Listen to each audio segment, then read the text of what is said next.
Chapter 656. She doesn't love Shield Bro anymore. School doctor. School doctor. Yao Yao has fainted. Please take a look at her.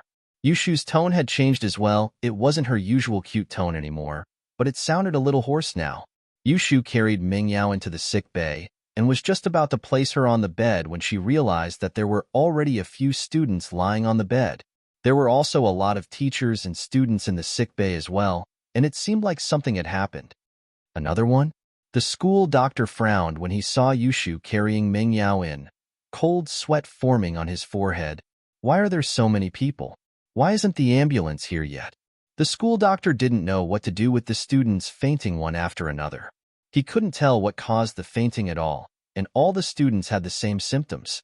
Their faces were pale, and their breathing was rapid. Dr. Li, how's the situation? The dean, Wang Jifeng, rushed over as soon as he heard the news. He frowned when he saw the sick bay full of teachers and students.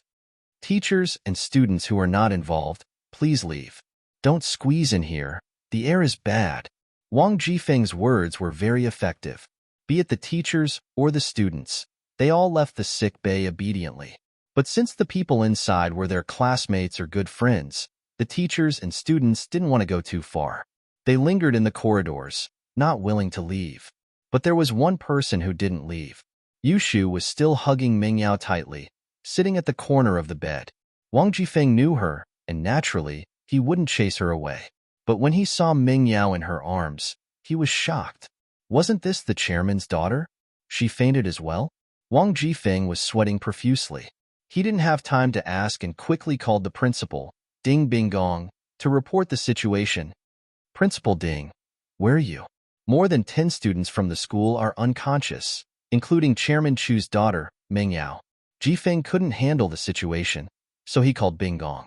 Ding Binggong went to the Education Bureau for a meeting, so he didn't rush back to school for lunch at noon. Instead, he went out to eat with the other principals. When he received Wang Jifeng's call, he turned pale with fright. He didn't bother to explain to the other principals. He just said, something happened at school. Then he hurriedly pulled the driver out of the restaurant and got in the car. Then he asked, Old Wang, what did you say? More than 10 students fainted? And Ming Yao? What is going on? I've just arrived, so I'm not too sure. Dr. Li, what kind of illness do these students have? Why did so many students faint all of a sudden? Wang Jifeng finally had the time to ask the anxious Dr. Li, Dean Wang, I'm not sure. I've never seen such symptoms before. I'm not sure if it's an acute infection. I've already called the emergency center. The ambulance should be here soon, Dr. Li said carefully. When Dr. Li spoke, Wang Jifeng's phone was also on, so Ding Binggong on the other side heard everything clearly. His head exploded. If something happened to the school, not only would it affect the school's reputation, even the corporation would be implicated. Old Wang, I'll rush back immediately. You must stay calm. Don't let anything happen to the students. Ding Binggong ordered anxiously. I understand. I'll try my best to control the situation. Wang Jifeng nodded with a heavy expression. But he also knew that the current situation wasn't something he could control. While he was making the call, there were more than one unconscious students being sent in by the teachers. This gave Jifeng a headache. At the same time, he quickly thought of the reason why the students were like this. If he couldn't find the reason, then there would be more students like this. By that time, it would be too late. However, even Dr. Li didn't know the specific situation. How could a non-medical graduate like him know the specific situation? So, while Wang Jifeng waited for Ding Binggong, he could only pray for the ambulance to arrive faster so that the students could go to a proper hospital for treatment as soon as possible. Yushu was a little dumbfounded. She originally thought that Ming Yao fainted because of her anger, but now it seemed that wasn't the case. There seemed to be a lot of people with the same symptoms as Yao Yao sis. What happened to these people? But even so, Yushu was even more worried. If it was just anger, it would be easy to deal with it. But now, it wasn't anger, but something else. Yushu was panicking. She subconsciously thought of Lin Yi. When she was about to die last time, it was also Lin Yi who saved her. So, she planned to find Lin Yi to save Ming Yao.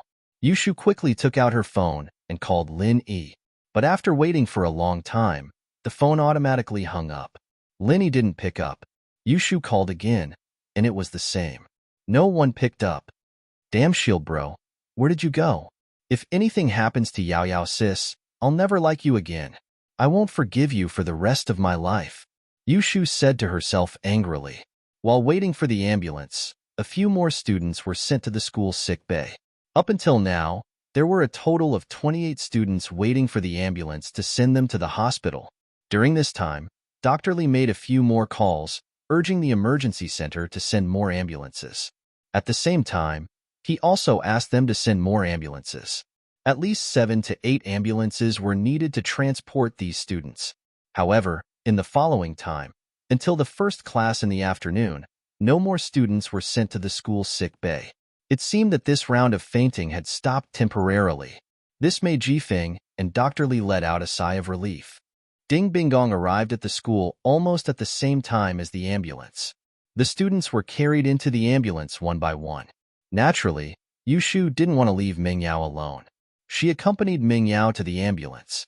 Ding Bingong and Jifeng knew Yushu, so naturally, they didn't stop her. They got into the ambulance with Ming Yao. Dr. Lee and the other ambulance stayed at the school. If there were any fainted students, they would be sent to the hospital immediately. Chapter 657. Cause of coma? Shu, what's wrong with Yao Yao? Can you tell us what happened? Ding Bingong wanted to know the truth of the matter, but he didn't get any useful information from Jifeng and Dr. Lee, so he turned his attention to Yushu. Yushu was with Ming Yao, so she should know more about the process of Ming Yao fainting. But Yushu's words were no different from what the other students had said. All of them fainted not long after they returned to the classroom after lunch. At first, Dr. Lee had suspected that the students fainted because of food poisoning, since the students only started fainting after lunch. But this theory didn't hold up to scrutiny, since the fainted students were only a small percentage of the students who ate in the cafeteria. There were only 28 of them. With that, the possibility of food poisoning was much lower. Why else would the other students be fine? It wasn't very likely that it was caused by eating a certain type of food. After all, there wasn't a single dish that only 28 students ate, was there? As a result, they had to go to the hospital to determine the cause of the coma. Along the way, the ambulances ran through several red lights. It was rare to see such a fleet of ambulances, but the cars on the road also took the initiative to make way for them. It was obvious that something big had happened for so many ambulances to be dispatched at once. Bingong gathered his thoughts and dialed up Pengzhan's number. He had to inform the chairman of the school about something this serious, not to mention that Ming Yao was one of the fainted students. It was all the more reason for him to inform Pengzhan. Pengzhan was in the middle of a meeting when his phone rang. He didn't want to pick it up at first, but Bingong's name appeared on the screen.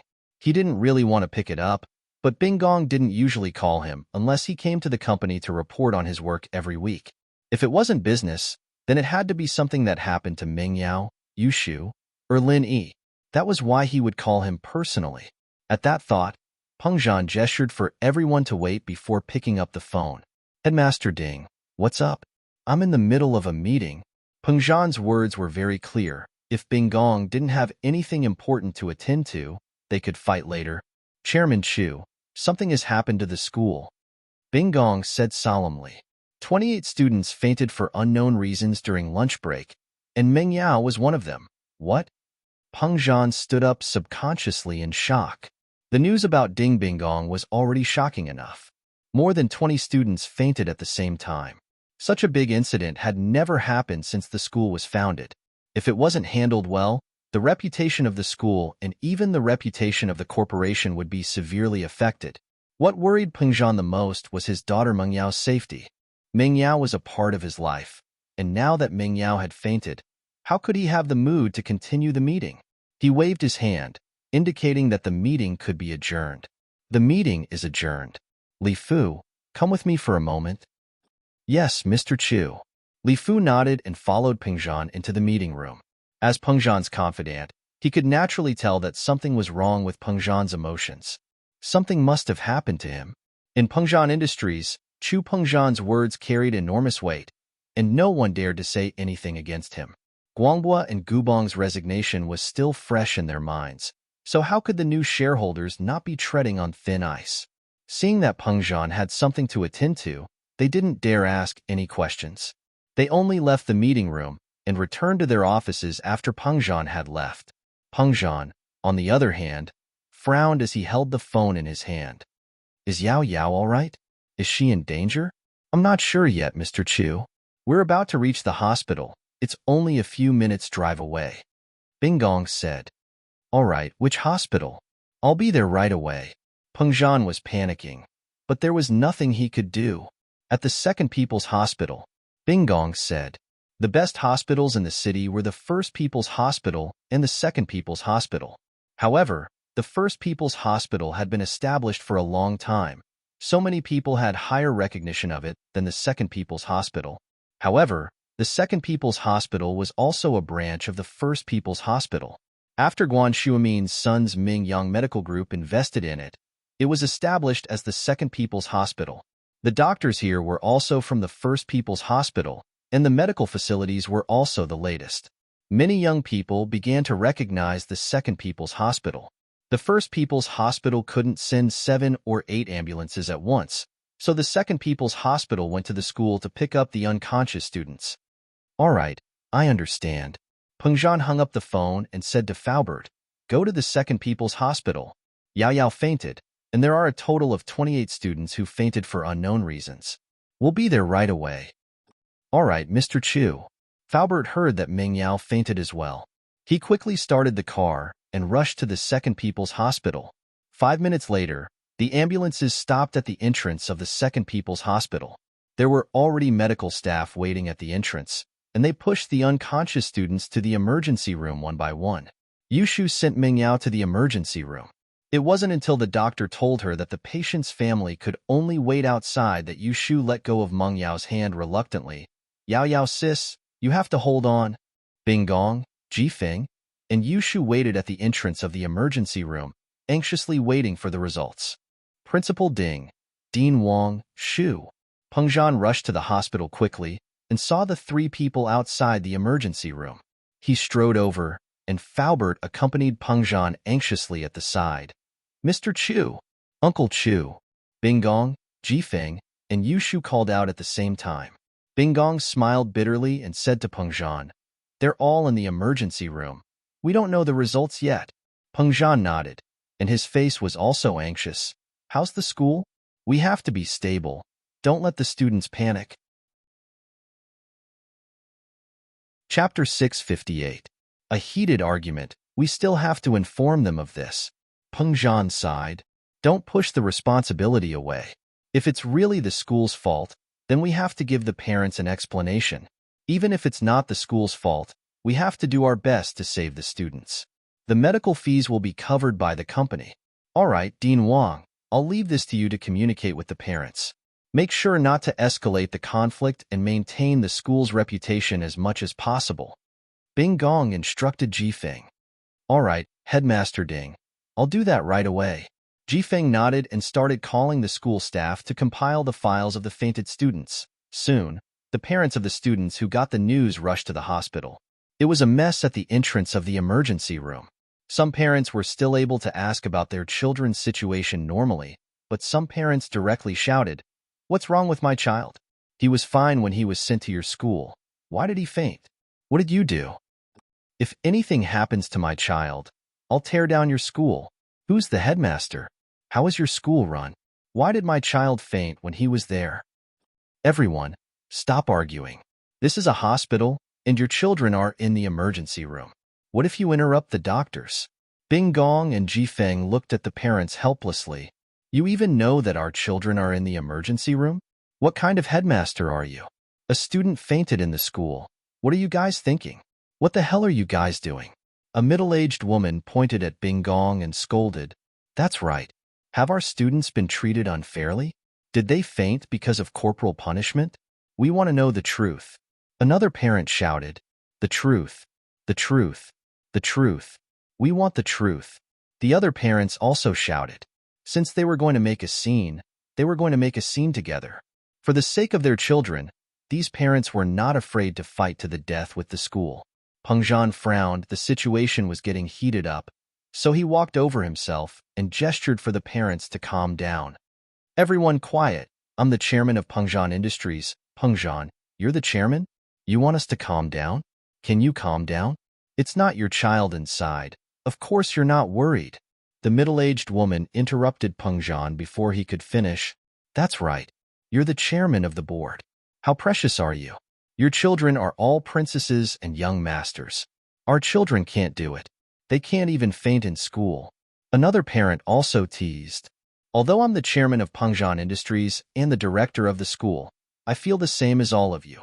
I'm also worried and praying for the kids inside, Pengjan said. As parents, what we should be doing now is waiting for the results from the doctor, not making a scene. It's not good for the children at all. It's easy for you to say that. So it's not your child? Aren't you worried? The middle-aged woman was obviously a prick. Her words were the sharpest. You're still worried? Are you worried that your school's reputation will be tarnished?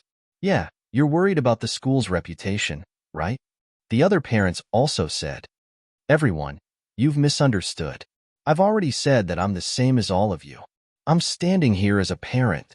Pengjan shook his head and said, because my daughter, Chu Mingyao, is also one of the unconscious students. I'm also worried about my daughter.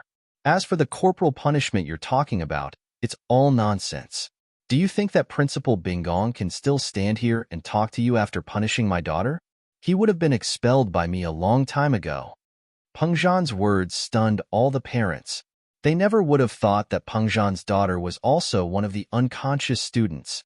Then all their previous guesses were really wrong. Unless the teachers and the principal had the guts to not continue working in the school, they wouldn't punish the director's daughter. The middle-aged woman who was the loudest just now also stopped moving. She was a little ashamed. It seemed like she had wronged Pengjan. The chairman's daughter was also unconscious. What right did she have to criticize Pengjan?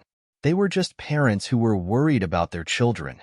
So the only thing we can do now is to wait for the doctor's results. If it's really the school's responsibility, then the school will definitely take responsibility. Even if it's not the school's responsibility, the school will try its best to treat the children, and the medical fees will be covered by the school. Pengjan continued. Hearing Pengjan's words, the parents didn't say anything. Pengjan's words were reasonable, and they couldn't refute him. Why not wait for the doctor's results first? Time passed, and Pengjan and the parents were anxiously waiting for the doctor's results. The emergency room lights were still on, meaning that the rescue was still ongoing. After all, there were more than 20 students, and it wasn't a problem that could be solved in a short amount of time. Suddenly, there was a flurry of footsteps and noise. A few people who looked like reporters rushed over with cameras and microphones. Some of them were bribed by Tsihua, and some of them were friends of the bribed people. They were here because they had received a piece of news that 28 unconscious students were admitted to the hospital. This was big news, and even those who weren't bribed were more than happy to be a part of it. Hello, I'm Direwolf, a reporter from XX Daily. I heard that there was a terrible collective coma incident in Songshan's first school. May I ask if you are the parents of the students involved? This guy was one of the reporters bribed by Tsihua, and he was also the leader of this interview. He used to be in the underworld, but he was beaten up by a special forces soldier when he went out to show off. He couldn't stay in the underworld anymore, and so he used his connections to become an interviewer for a street tabloid. One had to admit that this direwolf was quite mean. The moment he came up, he sharpened the conflict and made it into a terrible collective coma. Chapter 659. Notification of critical condition.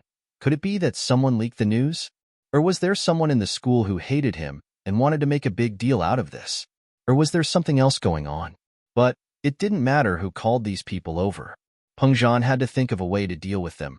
Otherwise, they'd go back and write whatever they wanted, and it'd affect the school's reputation severely. I'm the chairman of Pengjan Industries. May I ask, where did you get this news? Pengjan had to come out and face the reporters. Oh, Chairman Chu is here? That's great. Let's interview you directly. Direwolf rolled his eyes and pointed the spearhead at Pengjan. As long as Pengjan said something wrong, he could use it as a pretext. We heard that a school under your company had such a terrible incident. As the chairman of the company, what do you think about this? Is it a lapse in management, or someone is neglecting their duties, or are some teachers involved in crimes? Direwolf was famous for his sharp tongue. The few questions he asked were all very sharp and harsh. This reporter friend, I don't know how you got the news of this so-called evil group incident. Pengzhan smiled faintly. But the doctor hasn't given an answer yet. Even the parents, and I don't know the reason why the students are in a coma. How did you know? It doesn't matter how we know. Naturally, someone provided us with clues. Direwolf said, even if you knew the reason, you wouldn't tell us, would you? The parents are the ones in the dark. You are the leaders of the school. Why would you care about the lives of other people's children? That's not right.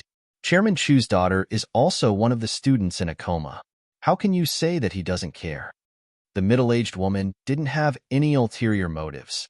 She was telling the truth. Although she was a troublemaker, she wasn't a bad person. Direwolf froze. He didn't expect Pengzhan's daughter to be one of the victims. This contradicted his words. Pengzhan wasn't indifferent. In fact, he was quite concerned. However, Direwolf reacted quickly. Look, even Chairman Chu's daughter is in trouble in his own school. You can imagine how chaotic the school's management system is. Do you still dare to send your own children here? The middle-aged woman was slightly stunned after hearing that. But after thinking about it carefully, it did make sense. Even the daughter of the school's chairman had become like this. Wouldn't it be more dangerous for her, a commoner's child? After listening to Direwolf's words, the parents also had some doubts. Yes, the school can't even guarantee the safety of their chairman's daughter. How can they guarantee the safety of other students? Calm down, everyone. Pengzhan waved his hand. Didn't I tell you before? I don't know the real reason why the students are in a coma, and neither does the school doctor. We'll have to wait for the results from the secondary hospital's doctor. If it's really the school's fault, then the school won't push the blame away. It's still too early to talk about this. Pengzhan's words temporarily calmed the parents down. Yes, their children were still in the emergency room.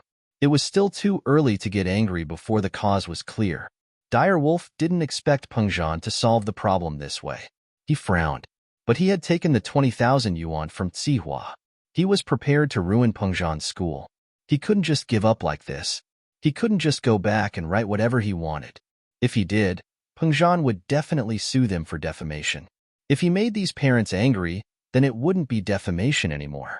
What he wrote represented the wishes of these parents. Pengzhan could only vent his anger on these parents. But in the current situation, Direwolf couldn't say much. However, he wasn't stupid. He thought of a solution after thinking for a while. Since he couldn't incite these parents now, he might as well wait for the results of the hospital's examination to come out. He could then make an issue out of the results. Of course, he didn't know that the mastermind behind this fainting incident was Zihua. He also didn't know that Zihua was the one who sent people to poison the school. He only thought that Zihua had some conflict with Pengzhan and wanted to use this opportunity to ruin Pengzhan Industries and Songshan's first school. After waiting for another half an hour, the emergency room door opened. A doctor in a white coat walked out hurriedly. He saw the people at the door and said, "You are the patient's family, right?" "Yes, I am. How is my child?" The middle-aged woman and the group of parents immediately surrounded them, waiting for the doctor's news. Although Pengzhan wanted to ask, he was representing Pengzhan Industries now. Although he was worried about his daughter, he could only wait for the doctor to answer the parents first. The situation is not good. The doctor said, when the patient was sent here, we initially thought it was food poisoning. But after our tests, the food in the patient's stomach didn't contain any substances that could cause a coma. The parents were dumbfounded. If it wasn't food poisoning, then what was it? And the patient's symptoms don't match the symptoms of other acute infectious diseases. Of course, it could also be caused by a new type of virus. The doctor said, all the patient's conditions are very unstable. Their physiological functions are declining rapidly. We've already given the patients fluids, but they are not out of danger yet. Instead, their condition is worsening. We've already isolated the patients to prevent the possibility of spreading the infection. They're not out of danger, but worsening?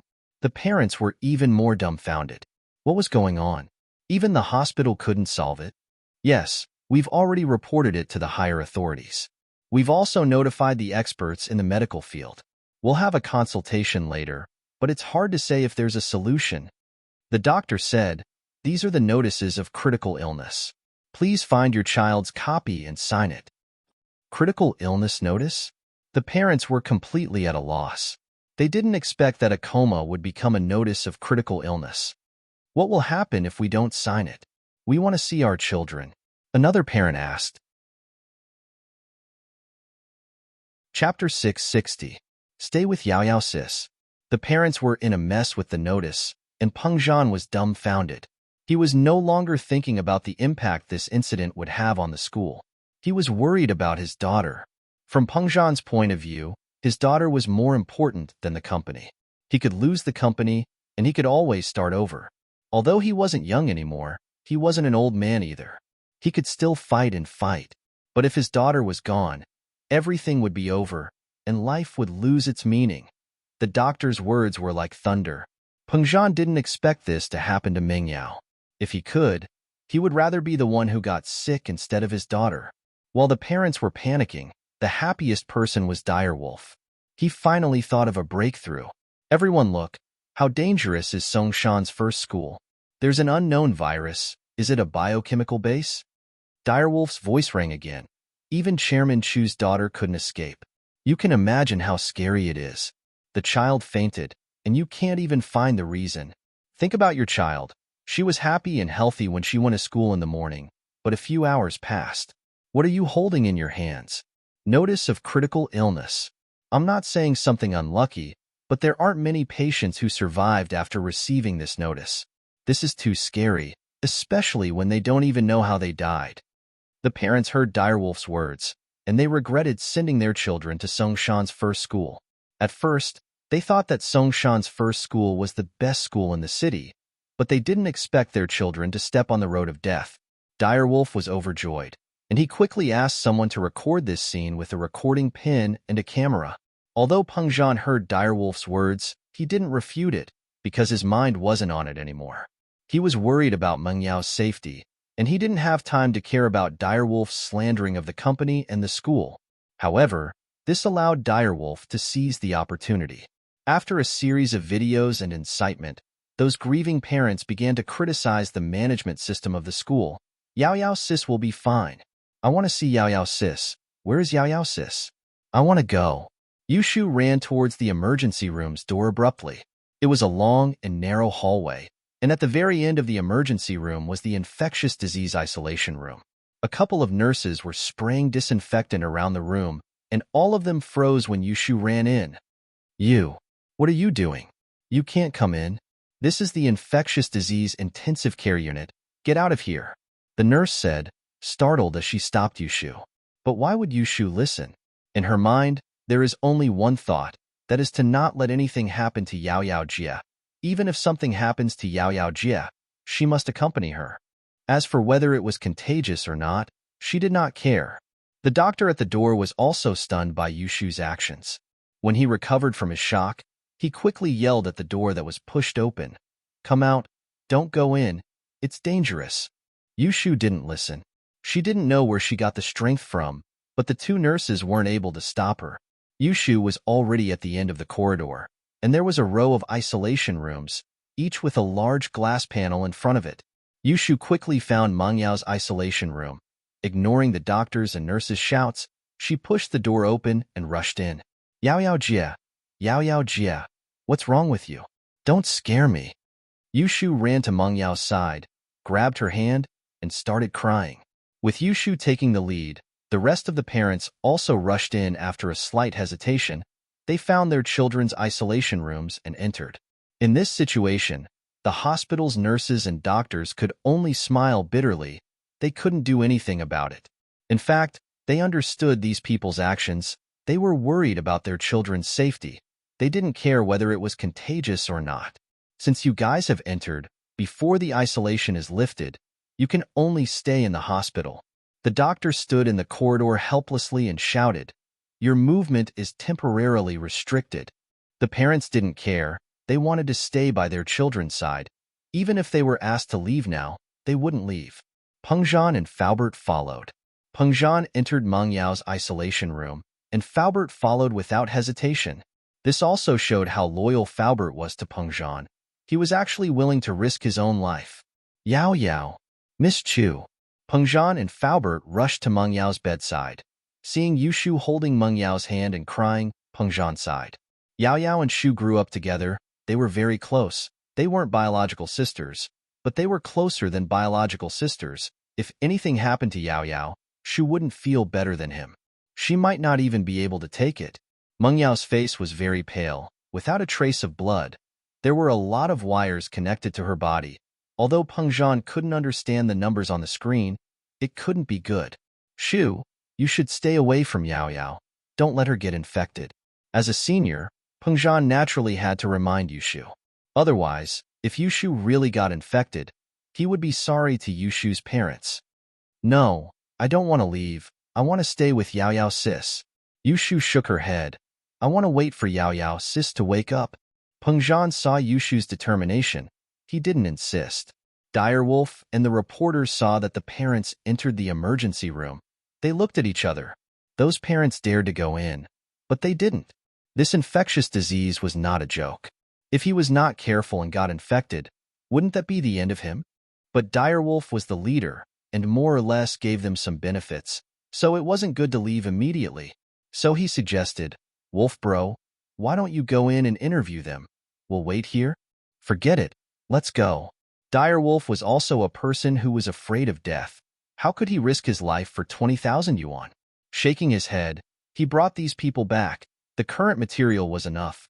Even if they didn't continue the interview, it was enough to write Peng Zhan Industries into pieces. Chapter 661. Guan Shuamin's opponent. Because of the huge impact of this incident, the health department took it very seriously after the hospital reported it. They immediately gathered some famous doctors in the medical world to form a team of experts and rushed to Songshan's Second People's Hospital for a consultation. Guan Shumin was one of the people in charge of this team of experts. He didn't usually make house calls, but this was a serious matter, and it was an unknown situation. Guan Shumin was highly respected and experienced, so of course he had to participate. Soon, the entire team of experts entered the emergency room to analyze the patient's condition. I think this is an unknown new virus. Zhang Weikong, one of the people in charge of this team of experts and the president of the medical association, said, we need to report this to the International Health Organization immediately and have them send foreign experts here for research. Dr. Zhang, isn't it too early to say that it's an unknown virus? Guan Shumin had a different opinion. According to the school, all the students got sick at the same time, and the students who got sick only made up a small percentage of the entire school. If it's an acute infection caused by an unknown virus, then isn't the timing a little too coincidental? Could it be that the virus was arranged to infect all the students at the same time? Guan Shuamin's words were sharp, but he pointed out the crux of the matter, which was that this incident wasn't an unknown virus infection. But Guan Shuamin's last sentence was hilarious, and it made the experts burst into laughter. Zhang Weikong's expression changed. He and Guan Shuamin weren't on good terms. Although he was the president of Songshan's Medical Association, everyone in Songshan's medical field knew that Guan Shuamin was the best in the medical field. Then, with Miracle Dr. Guan's wisdom, what's going on? Zhang Weikong laughed coldly, purposely calling Guan Shuamin Miracle Dr. Guan. It seemed like it wasn't a big deal since Guan Shuamin's company was called Miracle Dr. Guan Medical Company, but saying it at this time was very sarcastic. Guan Shuamin could hear the sarcasm in Zhang Weikong's tone, but he didn't care. He was a person of knowledge, and he didn't care about fame. This was also the reason why he refused to be an official in the medical association. Otherwise, Zhang Weikong wouldn't be the president of the medical association. Based on my experience, I think it's more likely that he was poisoned. My illness acted up not long after I had lunch, and the timing of my illness was very close. My current symptoms are similar to those of poisoning, huh? Zhang Weikong laughed coldly and interrupted Shuamin. Miracle Dr. Guan's analysis is very insightful, but it's a shame that even though you're a miracle doctor, you should take a look at the case before expressing your opinion. Otherwise, not only will it waste our time, but it will also waste the patient's precious resuscitation time. The medical records clearly state that no toxic ingredients were detected in the food in their stomachs.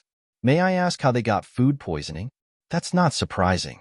What if the toxic substance has already been absorbed by the human body? Guan Shuimin wasn't angry at all. Academics needed to be skeptical, and he was happy to see people questioning him. Absorb?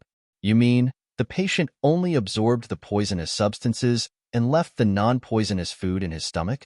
Zhang Weikong laughed out loud. According to what you said, these people's stomach function is really strong, right? How could he tell if it was poisonous or not? And he purposely absorbed the poisonous ones? Zhang Weikong's words attracted some laughter, but these experts didn't help either side. They wouldn't get involved in a fight between gods. I've seen similar records in some ancient medical books. Guan Shuimin didn't mind and continued to explain. There are some poisons made from Chinese herbs and insects that can be quickly absorbed by the human body. Ancient medical books? Let's not talk about whether or not these books are fake. Even if they were real, how would we know if what was written in them was correct? Zhang Weikong obviously didn't believe Guan Shuimin's words. Don't forget, the hospital has already called the police. The police have sealed the cafeteria and tested the food in the cafeteria. They didn't find any toxic substances. Plus, there were so many students eating in the cafeteria. Why were only these few poisoned? First of all, I can't deduce how they were poisoned. This is the police's job. What I'm saying is just my opinion, Guan Shuimin said. My opinion is to report this to the International Health Organization. This isn't something we can handle. If you insist that it's poison, you'll have to bear the consequences yourself. Zhang Weikong didn't want his reputation and future to be affected by these students. He didn't need to take any measures anyway. Reporting to the higher-ups was the easiest way. Someone else would take care of these things. Even if the students died, it had nothing to do with him. Guan Shuimin sighed. Although he had only seen similar information in ancient medical books, there wasn't any way to detoxify it. It was only listed as one of the ancient poisons, along with other poisons such as venomous insects. There was only a brief introduction, and it wasn't very detailed. Let's take a look at the patients first. Guan Shuimin sighed. No matter what, since he was here, he couldn't just do nothing, right? If you want to see them, go see them yourself. This is an infectious disease. Before we take preventive measures, it's better not to come into contact with the patients. Zhang Weikong didn't want to be infected by the virus. He was a person who was afraid of death. He had a bright future ahead of him. There was no need to lose his life for a few students. Of course, whoever wants to go can go. Among these experts, there were many responsible medical workers. At this moment, after hearing Zhang Weikong's words, they all showed an angry expression. If you're afraid of death, why are you a doctor? A doctor's job is to save lives, to fight on the front line of danger. In every profession, there were some black sheep. There were also some who had the same idea as Zhang Weikong. They hid their bodies and pretended not to care about their own affairs. Professor Guan, we'll go with you to see the patients. Many experts stood up and said to Guan Shuimin. Chapter 662. Ancient Strange Poison. Shuimin walked out of the meeting room and walked quickly to the emergency room.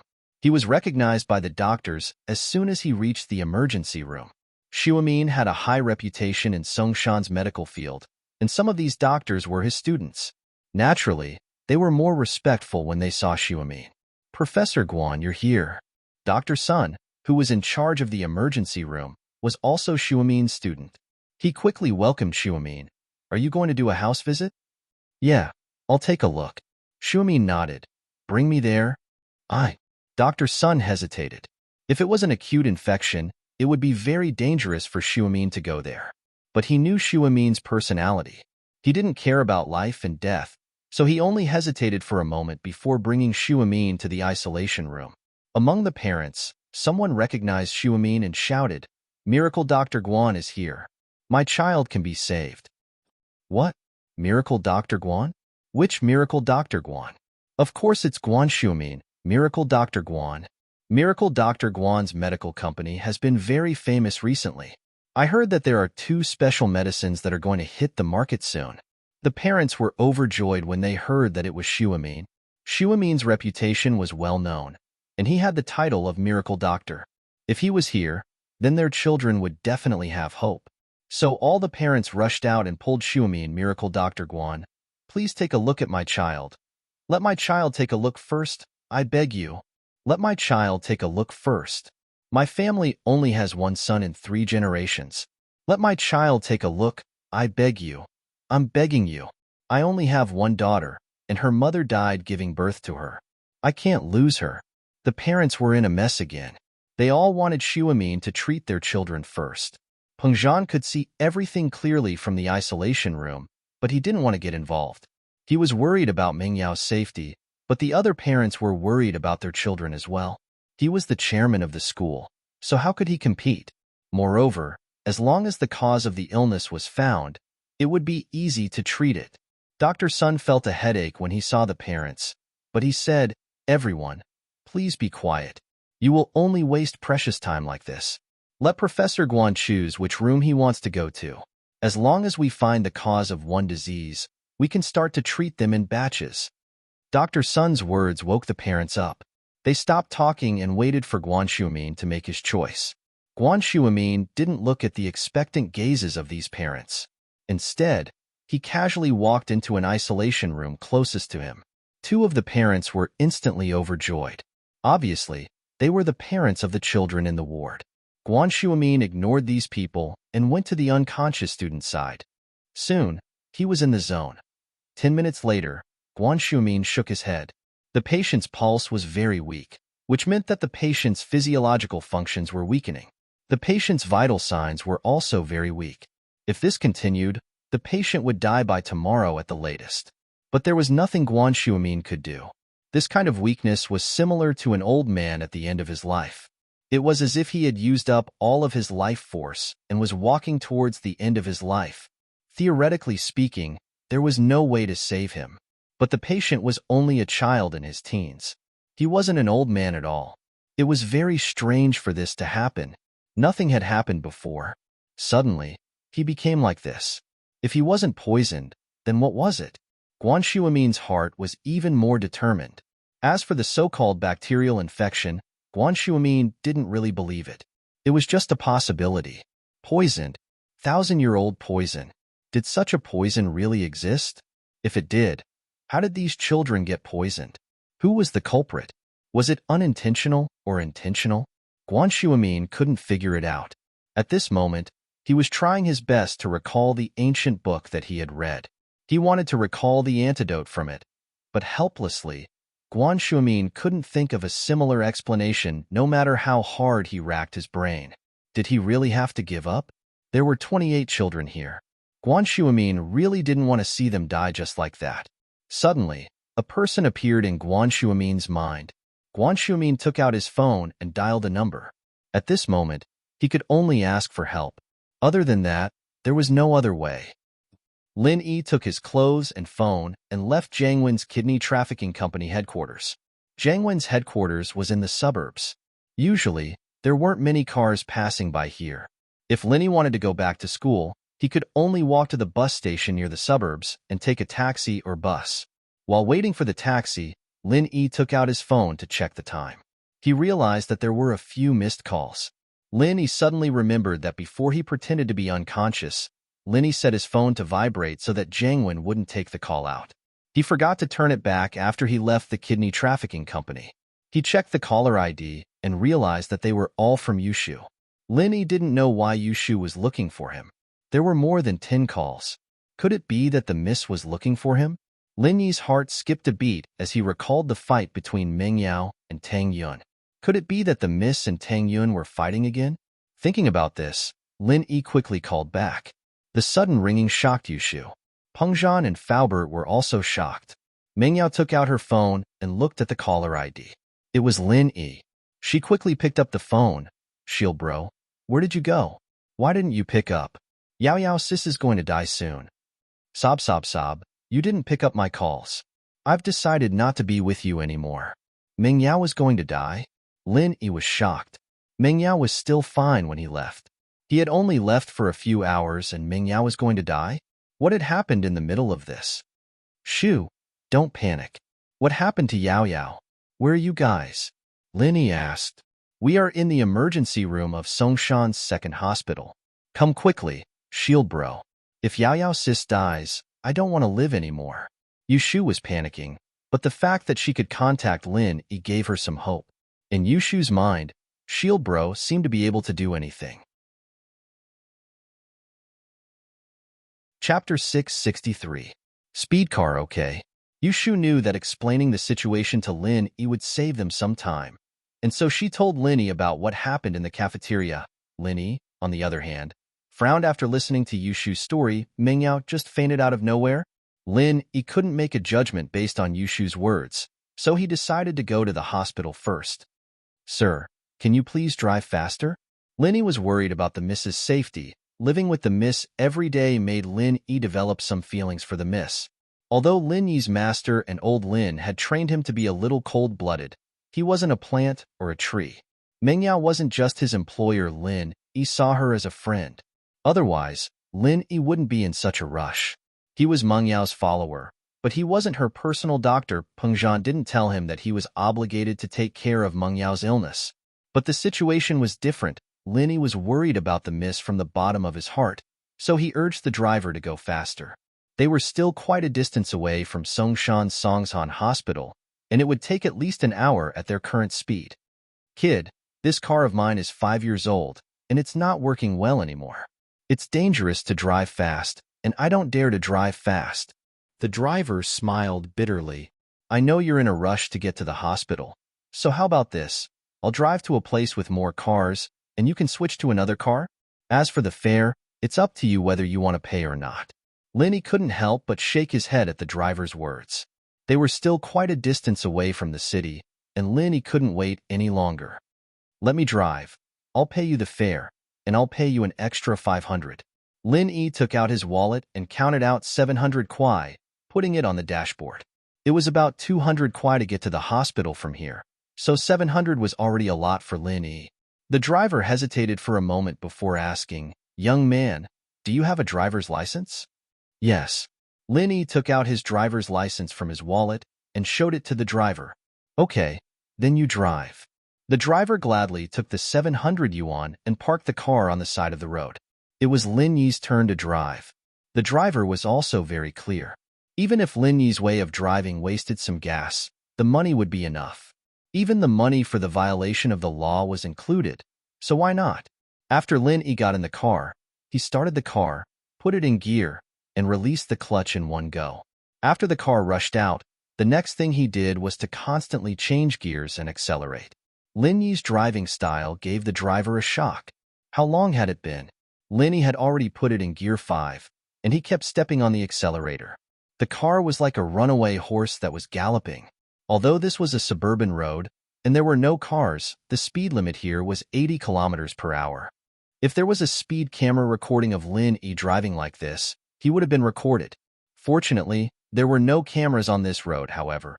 After Lin Yi entered the city, his speed didn't decrease. Instead, he kept accelerating.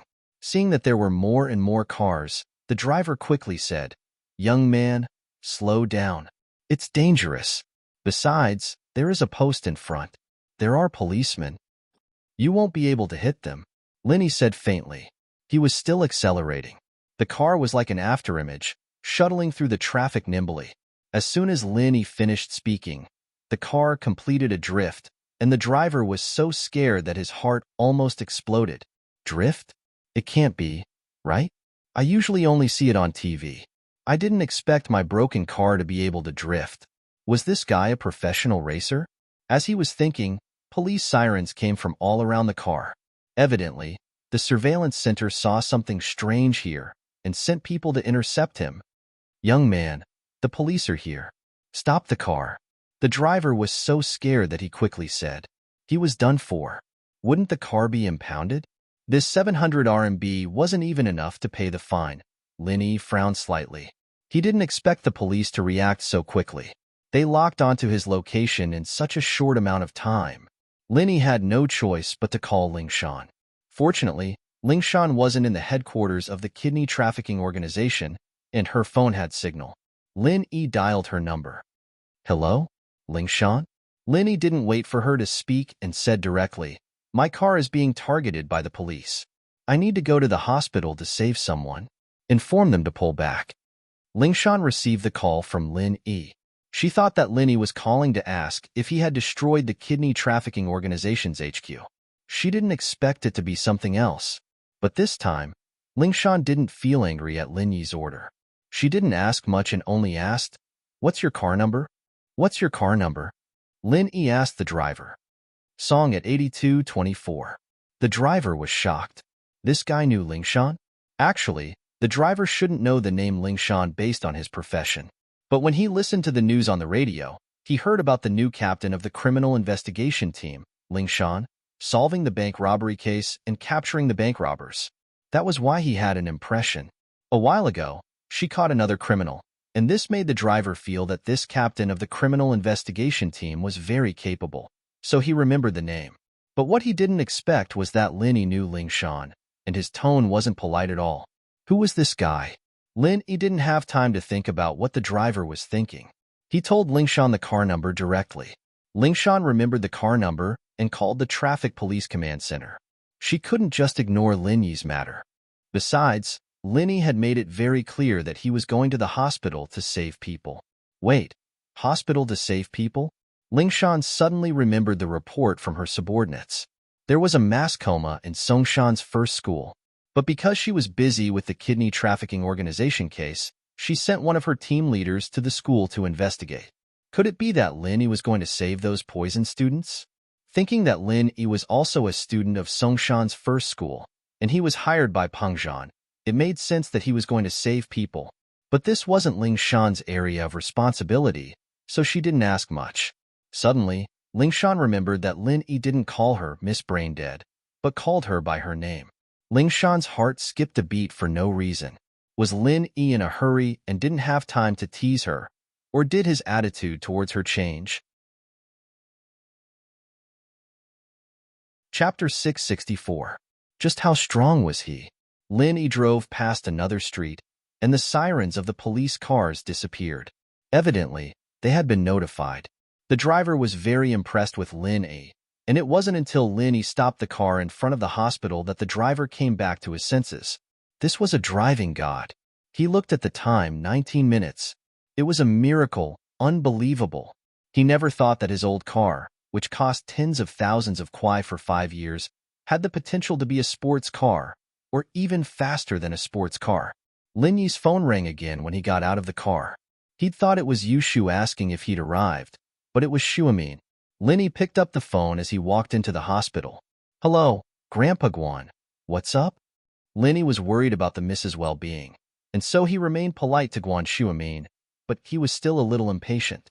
He wanted to finish the call as soon as possible. Where are you? Can you come over if you don't have anything to do?"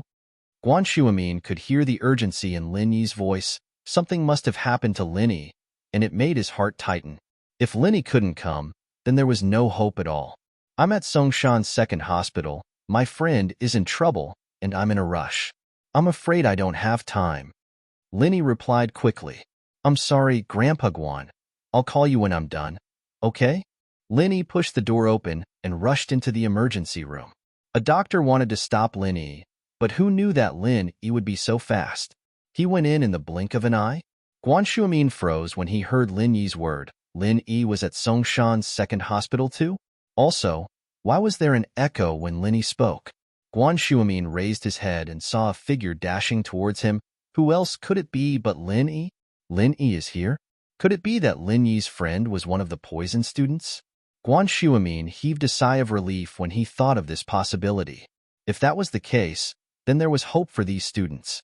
Shuamin hurriedly got up and followed.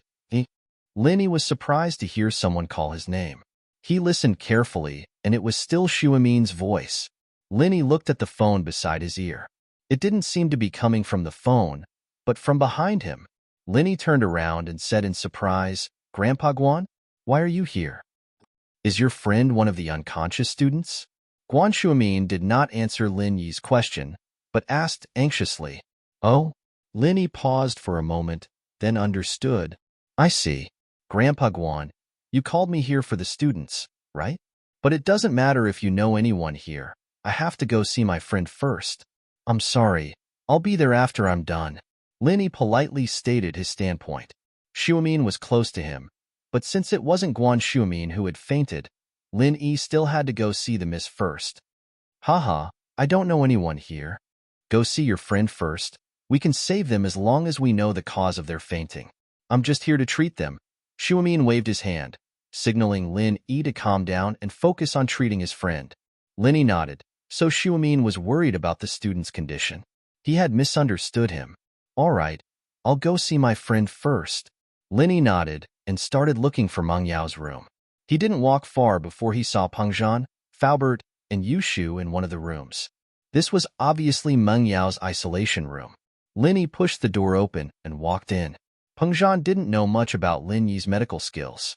When Shu called Lin Yi, Peng Zhan thought that Shu was just trying to find a doctor in a desperate situation. He didn't really think that Lin Yi could cure his daughter's illness. Faubert, on the other hand, was deep in thought. He knew that Lin Yi wasn't simple. He killed 2 golden class masters, so how strong must he be? In the beginning, Faubert suspected that Lin Yi was a golden class late phase, but a few days ago, he heard that Lin Yi and Uncle Zhu, who was working for Zhao Qibing, exchanged a palm strike. Faubert was shocked. Naturally, Faubert had heard of Uncle Zhu's name before. Back in the days, Uncle Zhu, Zhu Laolu, was a famous figure, with the strength of an early phase mystic class. Basically, he didn't have many opponents. Later, he heard that he was recruited by a family, but he didn't think that he would become Zhao Qibing's follower. For a master like that, even if he didn't break through in the past 10 years, it was impossible for his strength to deteriorate. He was definitely at the early phase mystic class. But after Lin Yi exchanged a palm strike with him, it was as if nothing had happened. He didn't seem to be injured at all. This surprised Faubert. Just how strong was Lin Yi? Was he a mystic class early phase as well? Only a mystic class master of the same level could fight Uncle Zhu head-on. Of course, if Lin Yi was a mystic class mid-phase, he would definitely be able to kill Uncle Zhu even if he didn't have the upper hand. Now that Uncle Zhu wasn't dead and Lin Yi wasn't injured, it was strange. If Lin Yi was much stronger than Uncle Zhu, it was possible that he wasn't injured. But if Lin Yi was much stronger than Uncle Zhu, would Uncle Zhu still be alive? He would probably be dead by now, right? Even a mystic class mid-phase could kill an opponent in a head-on clash like this. Of course, he would be injured. But Lin Yi wasn't injured, and he didn't kill Uncle Zhu.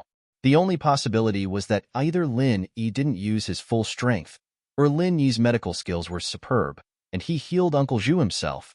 Faubert felt that the first possibility was less likely. After all, Lin Yi was furious at that time. Why would he show mercy? After he broke Zhao Qibing's leg, he still had other things to do to Zhao Qibing.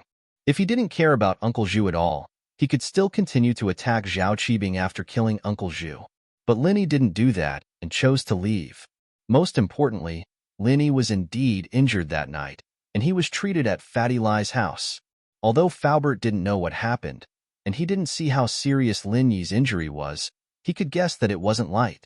Because of this, Faubert suspected that Lin Yi's medical skills were superb as well. Chapter 665. Both are possible. Professor Guan Lily, you're here.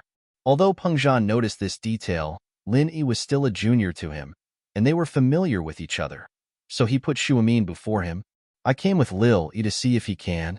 Shuamin was a scholar, and he didn't care about his reputation. Lin Yi was better than him, and he wouldn't hide it. But Yushu interrupted him before he could finish.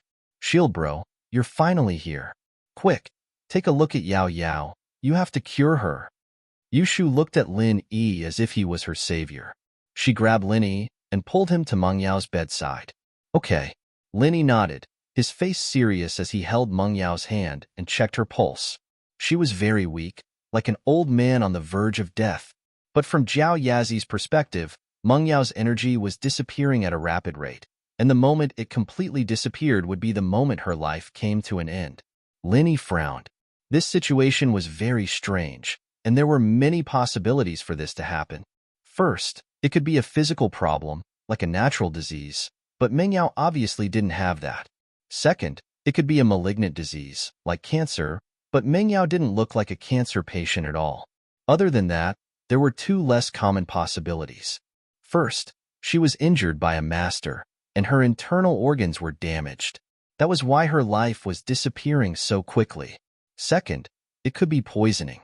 Some poisons could also destroy the body's physiological functions, causing a person to die quickly.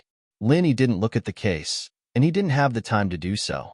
He only asked Shuamin, "Grandpa Guan, what do you think?" Shuamin replied quickly when he heard Lin Yi's question. The experts have two guesses. First, she's infected with some unknown bacteria, and second, she's poisoned. Bacteria? Poisoned? Lin Yi nodded. Both are possible. Both are possible? Guan Shuamin was surprised. He didn't expect Lin Yi to agree with the germ theory. I have carefully studied voodoo. In fact, many voodoo are a type of bacteria, and people who are poisoned by voodoo will also have the same situation, Lin Yi said. But in the end, it is still poisoning. Voodoo can also be considered poison. I see. Guan Shuamin hadn't thought about the goo poison, but after hearing Lin Yi's words, he understood. It seemed like he had been a little paranoid, and Zhang Weikong's words weren't without reason. Of course, Zhang Weikong was lucky, and he didn't expect that. Lin Yi was just guessing. He wasn't absolutely sure if Meng Yao was poisoned or not. But according to the current situation, waking Meng Yao up wasn't a difficult task, but waking her up wasn't something that could be maintained. Master Guan, is there anything wrong with the food in your stomach? Lin Yi had the same guess, but he still asked. No, Guan Shuamin said, at least from the current test results, there is no poison. But there are some herbs or bugs that can't be detected with chemical methods. Lin Yi nodded. I know that I've done some research on poisons. Tang's poison scripture basically covers all the poisons in the world and the ways to detoxify them. It could be said that Lin Yi was very knowledgeable about poisons, and this was also related to his old man. Lin Yi didn't understand why his old man was so interested in poisons and voodoo, but Lin Yi was also very knowledgeable about poisons and detoxification. Tang's poison scripture? You've read Tang's poison scripture? Guan Shuamin's face changed drastically as he looked at Lin Yi in disbelief. In the ancient book that he had read before, when it mentioned the ancient poison, it also mentioned the famous Tang sect poison scripture from ancient times to the present.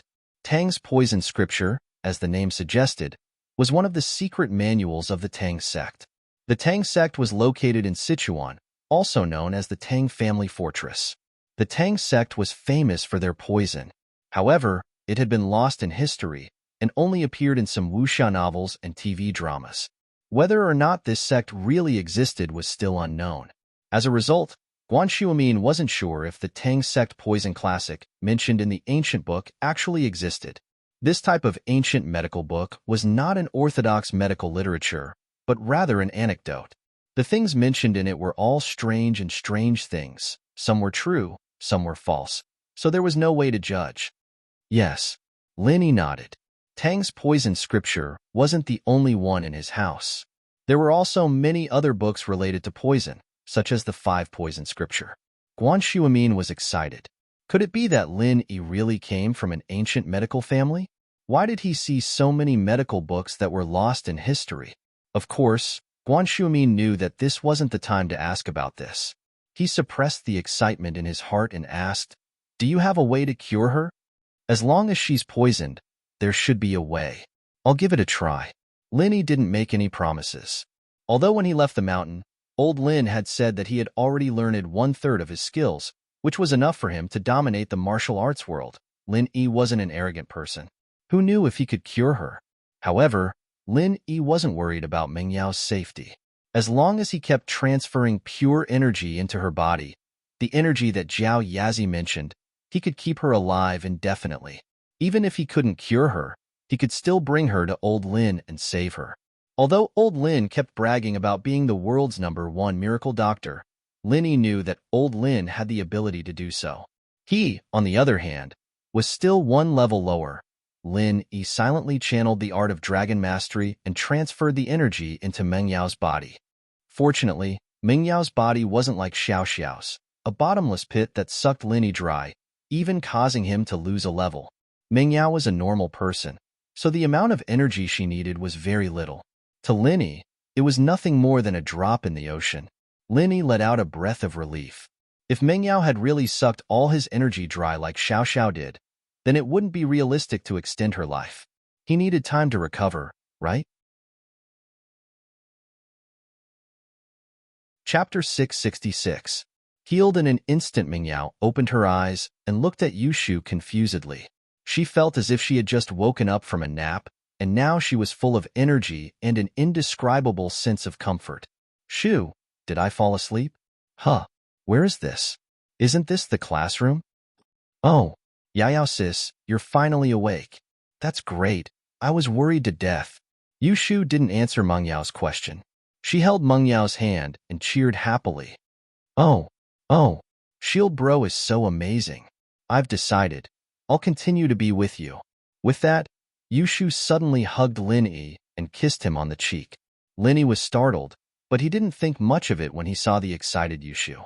Yushu was always like this, crazy and crazy. Pengzhan and Faubert didn't think much of it. All of their attention was on Meng Yao. Yao Yao, you're finally awake. That's great. How do you feel? Pengzhan didn't expect Lin Yi to really wake Meng Yao up. This was completely out of his expectations. What confused him was that Lin Yi didn't seem to have done anything at all. All he did was hold Meng Yao's hand, and Meng Yao woke up after a while. Xuemin was shocked as well. Xuemin, on the other hand, was shocked as well. What had Lin Yi done? How did he make a person on the verge of death suddenly become so energetic? This was a miracle in the history of medicine. Only Faubert was deep in thought. He could roughly guess what Lin Yi did, but he didn't dare to believe it. But other than that, there was no other explanation. In the Wulian world, there was the concept of energy transfer.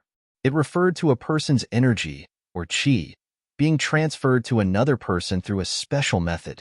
This usually happened when one of them was too heavily injured. In order to save him, the other person could only transfer his own true qi to him. Of course, there was a limit to the power imparting.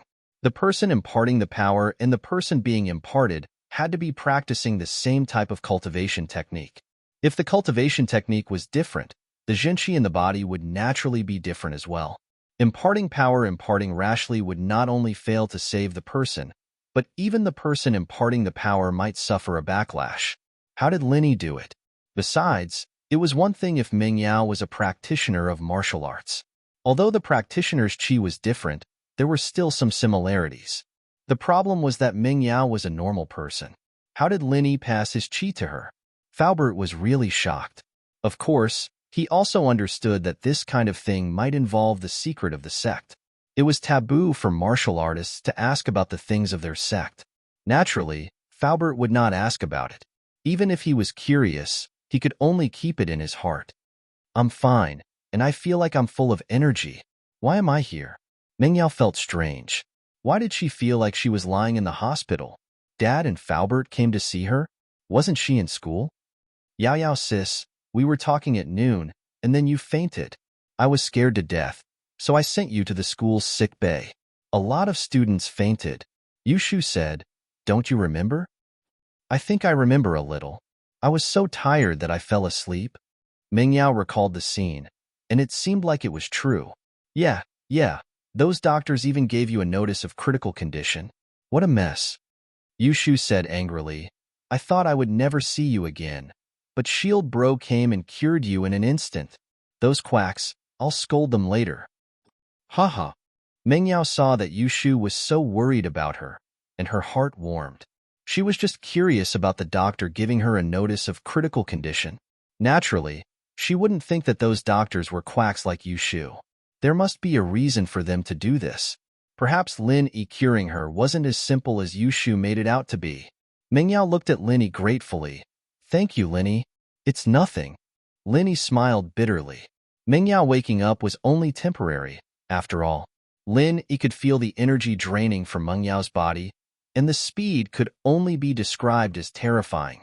It wouldn't be long before Meng Yao fainted again. Why don't you take a look at the other students? Xuemin asked. Yeah, Lil Yi, can you help the other students too? Pengzhan knew that Lin Yi's actions weren't as simple as they seemed to be after his daughter woke up.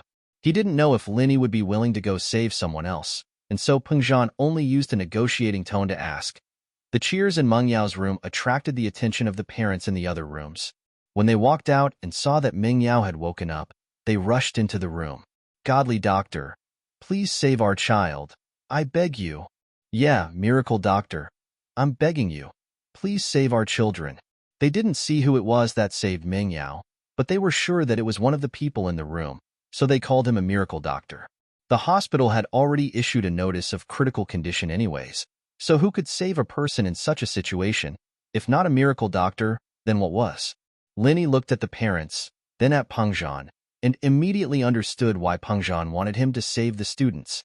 If something really happened to these students, Pengzhan's school and company would be implicated. What Pengzhan and Lin Yi didn't know was that the direwolf had gone back to the newspaper office and made a report, requesting for an extra edition of the newspaper to include the school's poisoning incident. He also wanted to update the newspaper's online version with this explosive news. This third-rate newspaper was privately owned, and it wasn't very famous. The editor was just worrying about how to increase the popularity of the newspaper, and suddenly seeing such explosive news, of course, he wouldn't let go of this opportunity to hype up. So he decided to let Direwolf follow up on this matter, reporting the progress of the investigation on the internet and the newspaper at the same time. Direwolf was overjoyed, and the title was Unknown Virus Flooding Songshan's First School, Horror Campus, or Biohazard Crisis. The report immediately went viral on the internet. One had to admit that Direwolf was very cunning, and his title was very eye-catching. The content was even more amazing, turning a news report into a horror novel, analyzing the possibility of 28 students suddenly fainting in the school. The appearance of unknown bacteria caused a new wave of infectious diseases. Chapter 667. Tang Yun's hesitation. Some even said that the school was actually a biochemical base with a lot of viruses planted inside. These students accidentally touched the source of the virus, and the biochemical crisis broke out. Of course, this was all written in a speculative tone. It was just Direwolf's personal hypothesis. If you want to say that he was slandering, it was very clear that this was just speculation. All the truth was waiting for the police to investigate. This way, no one could find fault with it. Finally, Direwolf also used a warning tone to write that this kind of scary school, even the daughter of the school's chairman couldn't escape. Who would dare to send their own children there? Today's 28 students. Will they be your children tomorrow? Cherish your life. Stay away from the first school. As soon as Direwolf's report came out, the parents of the first school students were instantly in an uproar. They all rushed to the school to ask for their children to go home. The report made it very clear that under such circumstances, who would dare to continue studying here? What if the one who fainted tomorrow was their own child? The principal and the dean were not in the school. Only the vice principal was there. He couldn't stop these parents. After all, if the parents wanted to bring their children home, he couldn't just reject them, right? Therefore, most of the students in the school were gone. The number of students left was less than a third, and they couldn't continue classes. The vice principal could only announce a temporary suspension of classes, and all students could go home. Linny wasn't there, so Kang Xiaobo went to find Lu Xinwen and Tang Yun. Lu Xinwen and Tang Yun's families didn't come to the school. Tang Yun's parents were both in the hospital, and Lu Xinwen's parents were busy discussing the demolition strategy. Did boss contact you? Kang Xiaobo asked Tang Yun. No. Tang Yun shook her head. He's busy. Tang Yun didn't want to be treated as a girl who was always monitoring Lin Yi's movements. Since Lin Yi didn't say anything, she naturally wouldn't take the initiative to call him.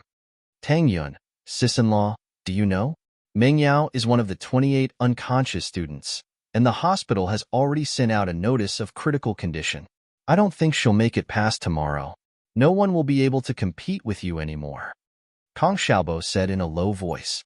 Kang Xiaobo was there when Yushu ran out of the classroom with Meng Yao on her back, but he didn't know what was going on at the time.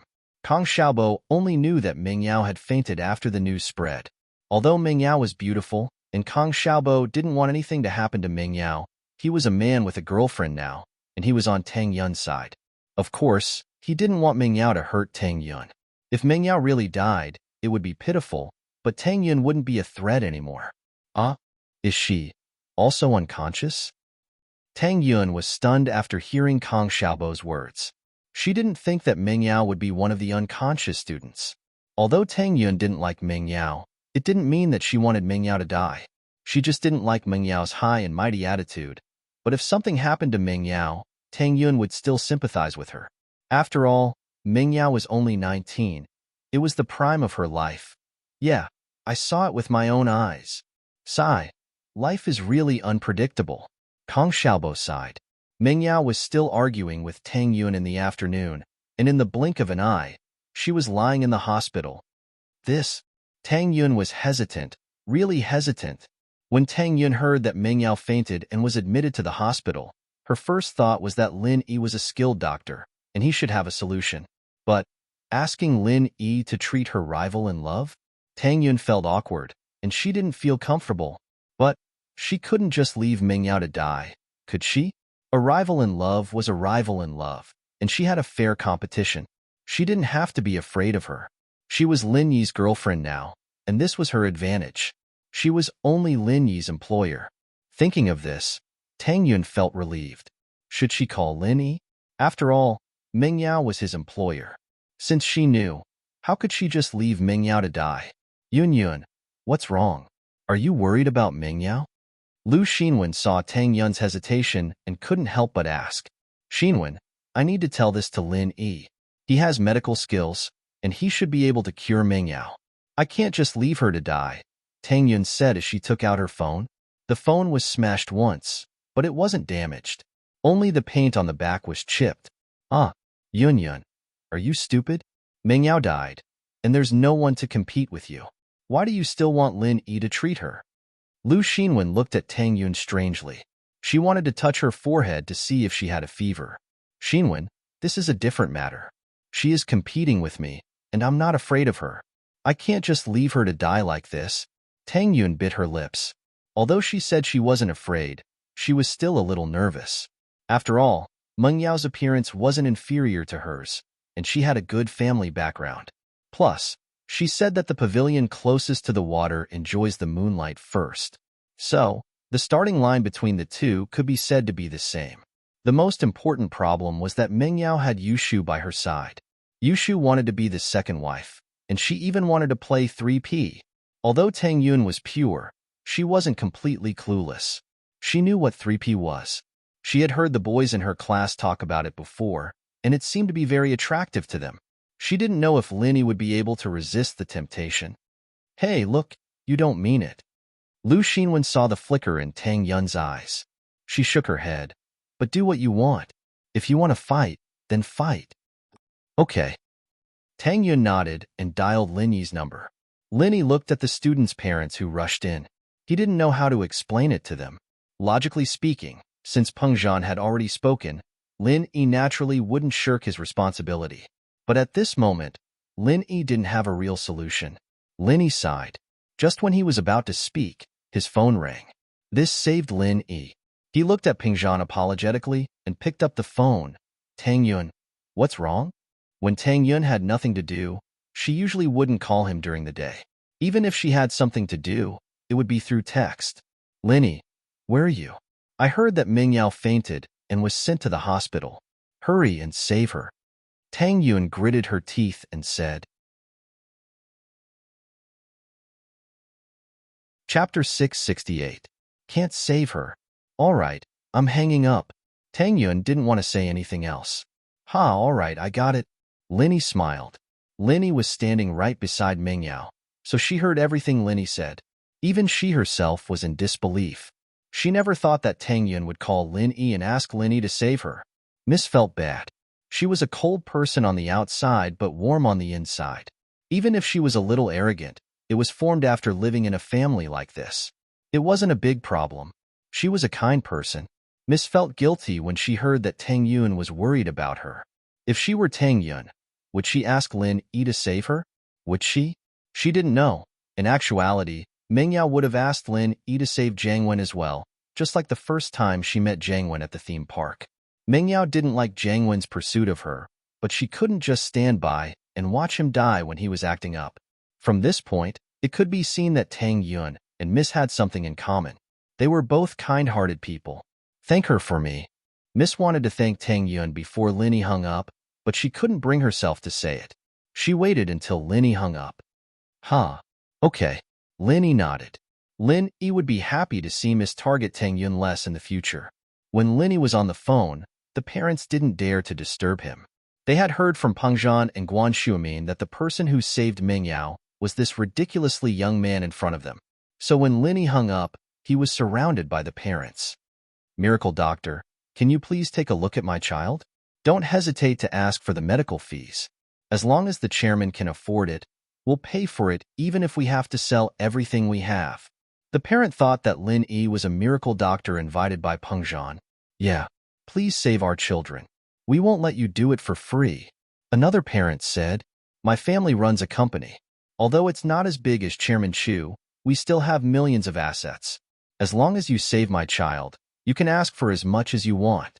A well-dressed parent also said, "It's not that I don't want to save him, but I can't." Lin Yi had a headache and could only tell the truth. The parents froze, including Xuemin and Peng Zhan. They didn't know what Lin Yi meant by that. Couldn't be saved? Lin Yi doesn't want to make a move? Faubert, on the other hand, was guessing that Lin Yi might really have used his own qi to awaken Meng Yao. However, this method had a huge impact on one's strength. If it wasn't someone important, no one would sacrifice their own strength to save someone else. Faubert was a physical practitioner. He didn't have qi in his body, but even if he did, he wouldn't use his own strength to save someone unless Peng Zhan or Meng Yao were injured. But now, Peng Zhan and Xuemin were asking Lin Yi to save someone else. It was obvious that they were making things difficult for Lin Yi. "Miracle Doctor, you can't just leave them to die." "Yeah, that's not how a miracle doctor should act."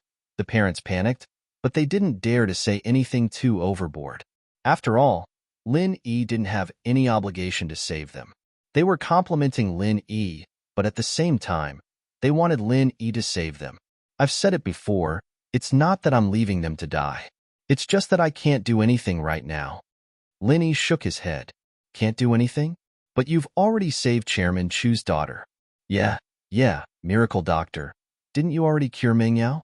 The parents didn't believe Lin Yi's words. They thought that Lin Yi was just refusing to save Meng Yao. "Oh no, Yao Yao sis fainted again." Yushu suddenly screamed, pulling Meng Yao's hand in panic. She looked at Lin Yi. Shield bro, come quick. Why did Yao Yao sis faint again?" Yushu's scream startled Peng Zhan, Li Fu, and Guan Xuemin. The parents, on the other hand, didn't know what to do as they looked at the unconscious Meng Yao, not knowing what was going on. "You guys saw it for yourself. I didn't save her. I only woke her up temporarily." Lin Yi smiled bitterly. He grabbed Meng Yao's hand and checked her pulse. It was very weak, almost the same as when he first saw her. Even if she was a little stronger, it wouldn't be by much. Meng Yao's energy had been depleted, and there wasn't much left. But the good thing was that after fainting, her energy consumption was much slower than before. Even so, she wouldn't be able to live past tomorrow. The parents finally understood what Lin Yi meant.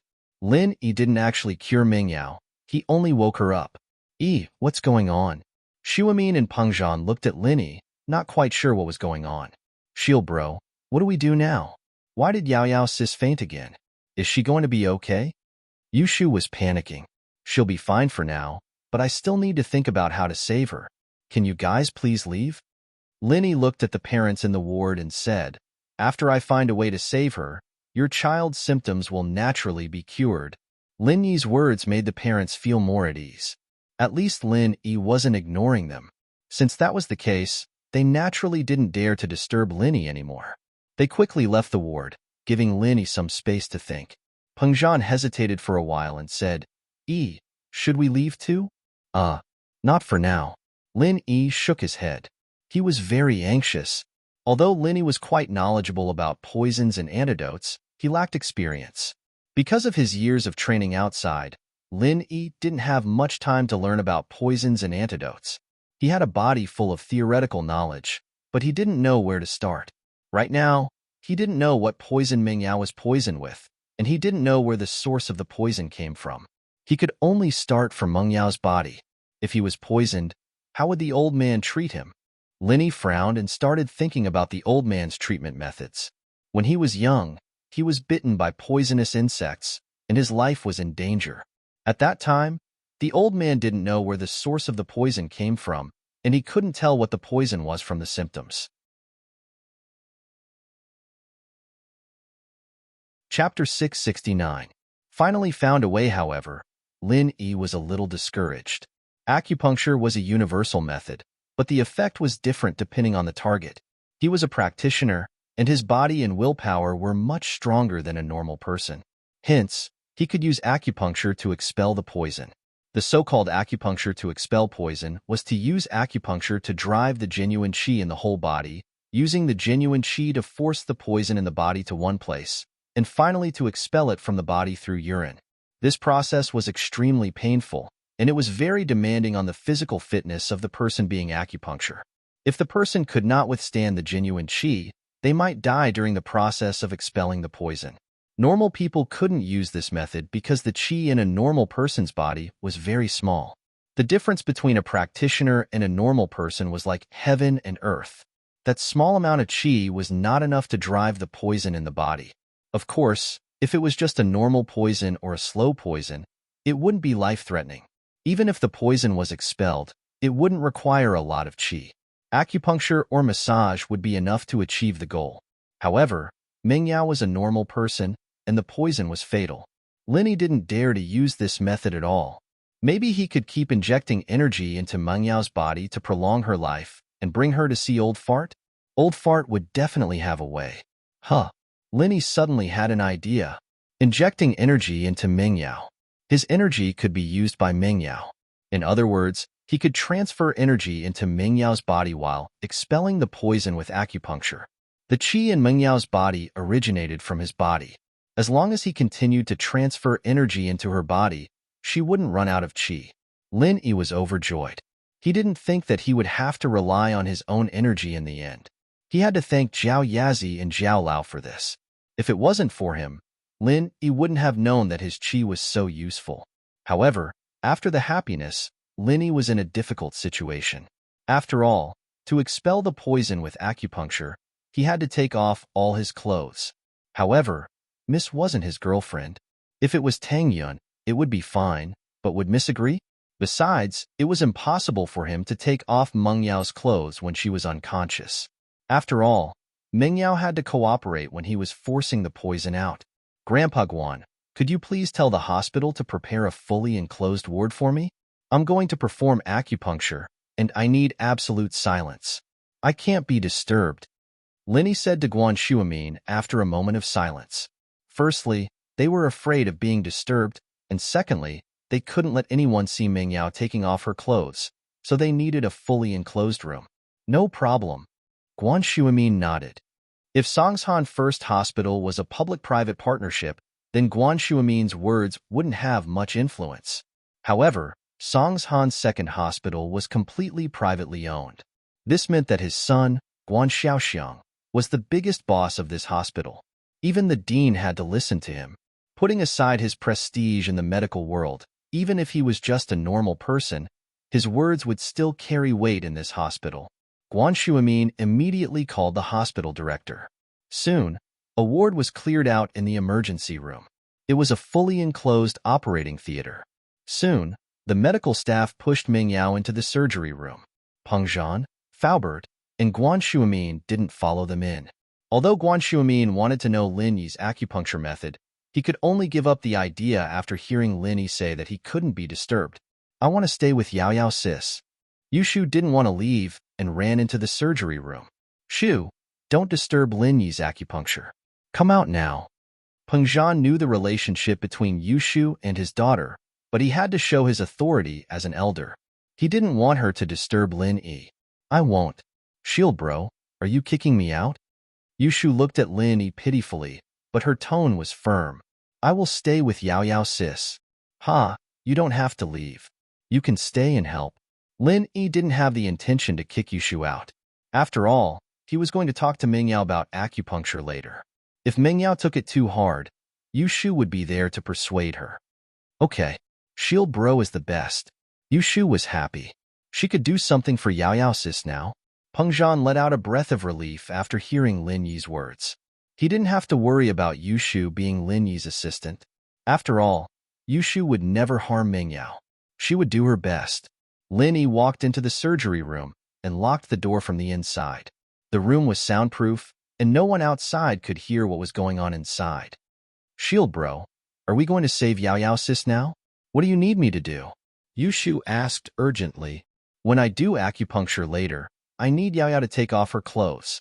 But Yao Yao might feel pressured. Can you help me talk to her? Lin Yi said to Yushu. Oh, okay. Yushu nodded. But Shield bro, are you trying to use this opportunity to see Yao Yao sis' body? Huh. Lin Yi smiled. I want to see. What's the point of discussing with her? I'll let you take off her clothes now. Oh, that's true. Yushu thought about it. She was right. Then what's the point of discussing? I'll take off Yao Yao sis' clothes now. I don't care if she agrees or not. Let's ask her for her opinion. Lin Yi waved his hand to stop Yushu from continuing. He held Meng Yao's wrist and channeled the art of dragon mastery. The energy in Lin Yi's body surged into Meng Yao's body quickly. Not long after, Meng Yao's eyelashes moved. She woke up again. This time, she realized that something was wrong. I fainted again? Meng Yao opened her eyes. She was in an unfamiliar room. It wasn't the isolation room. Luckily, the people in front of her were familiar people, Lin Yi and Shu. The energy in your body is being destroyed by the poison too fast. I can only transfer my energy to you to wake you up. But this is only temporary. If I stop, you'll faint again, Lin Yi said. Meng Yao was shocked. So that was it. She thought she had recovered. What happened to me? You're poisoned, Lin Yi said. Chapter 670. Is Yao Yao sis pretty? Yes, I'll use acupuncture to force the poison out of your body, but I'll need your cooperation, Lin Yi said. How do I cooperate? Meng Yao asked. Take off your clothes, otherwise I won't be able to do the acupuncture, Lin Yi said. No way. Meng Yao was stunned and rejected subconsciously. Take off her clothes? She blushed. How could Meng Yao agree to take off her clothes in front of Lin Yi? At the very least, she wouldn't be able to get over it. This was related to her chastity. How could she let a man look at her body so casually? You can treat me as a doctor. Lin Yi guessed that with Mrs. Personality, she wouldn't just take off her clothes in front of him. She was in pain even after drinking his drink. She was different from Yushu. Misplaced a lot of importance on this aspect. This was also why Lin Yi had to ask for Meng Yao's permission. He didn't want Miss to have a knot in her heart after this. Meng Yao frowned. Lin Yi was right. He was a doctor now, but how could she treat him as a doctor? This was a complete lie to herself. If Meng Yao let him see her naked body, how would she face him in the future? How would they live under the same roof?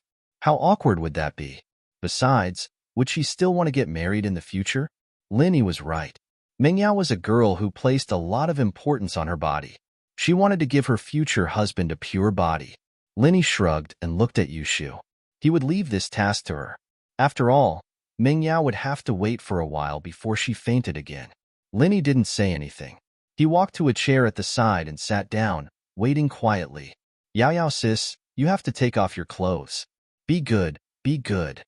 Yushu knew that Lin Yi had given her this task. Naturally, she had to work hard. Hee.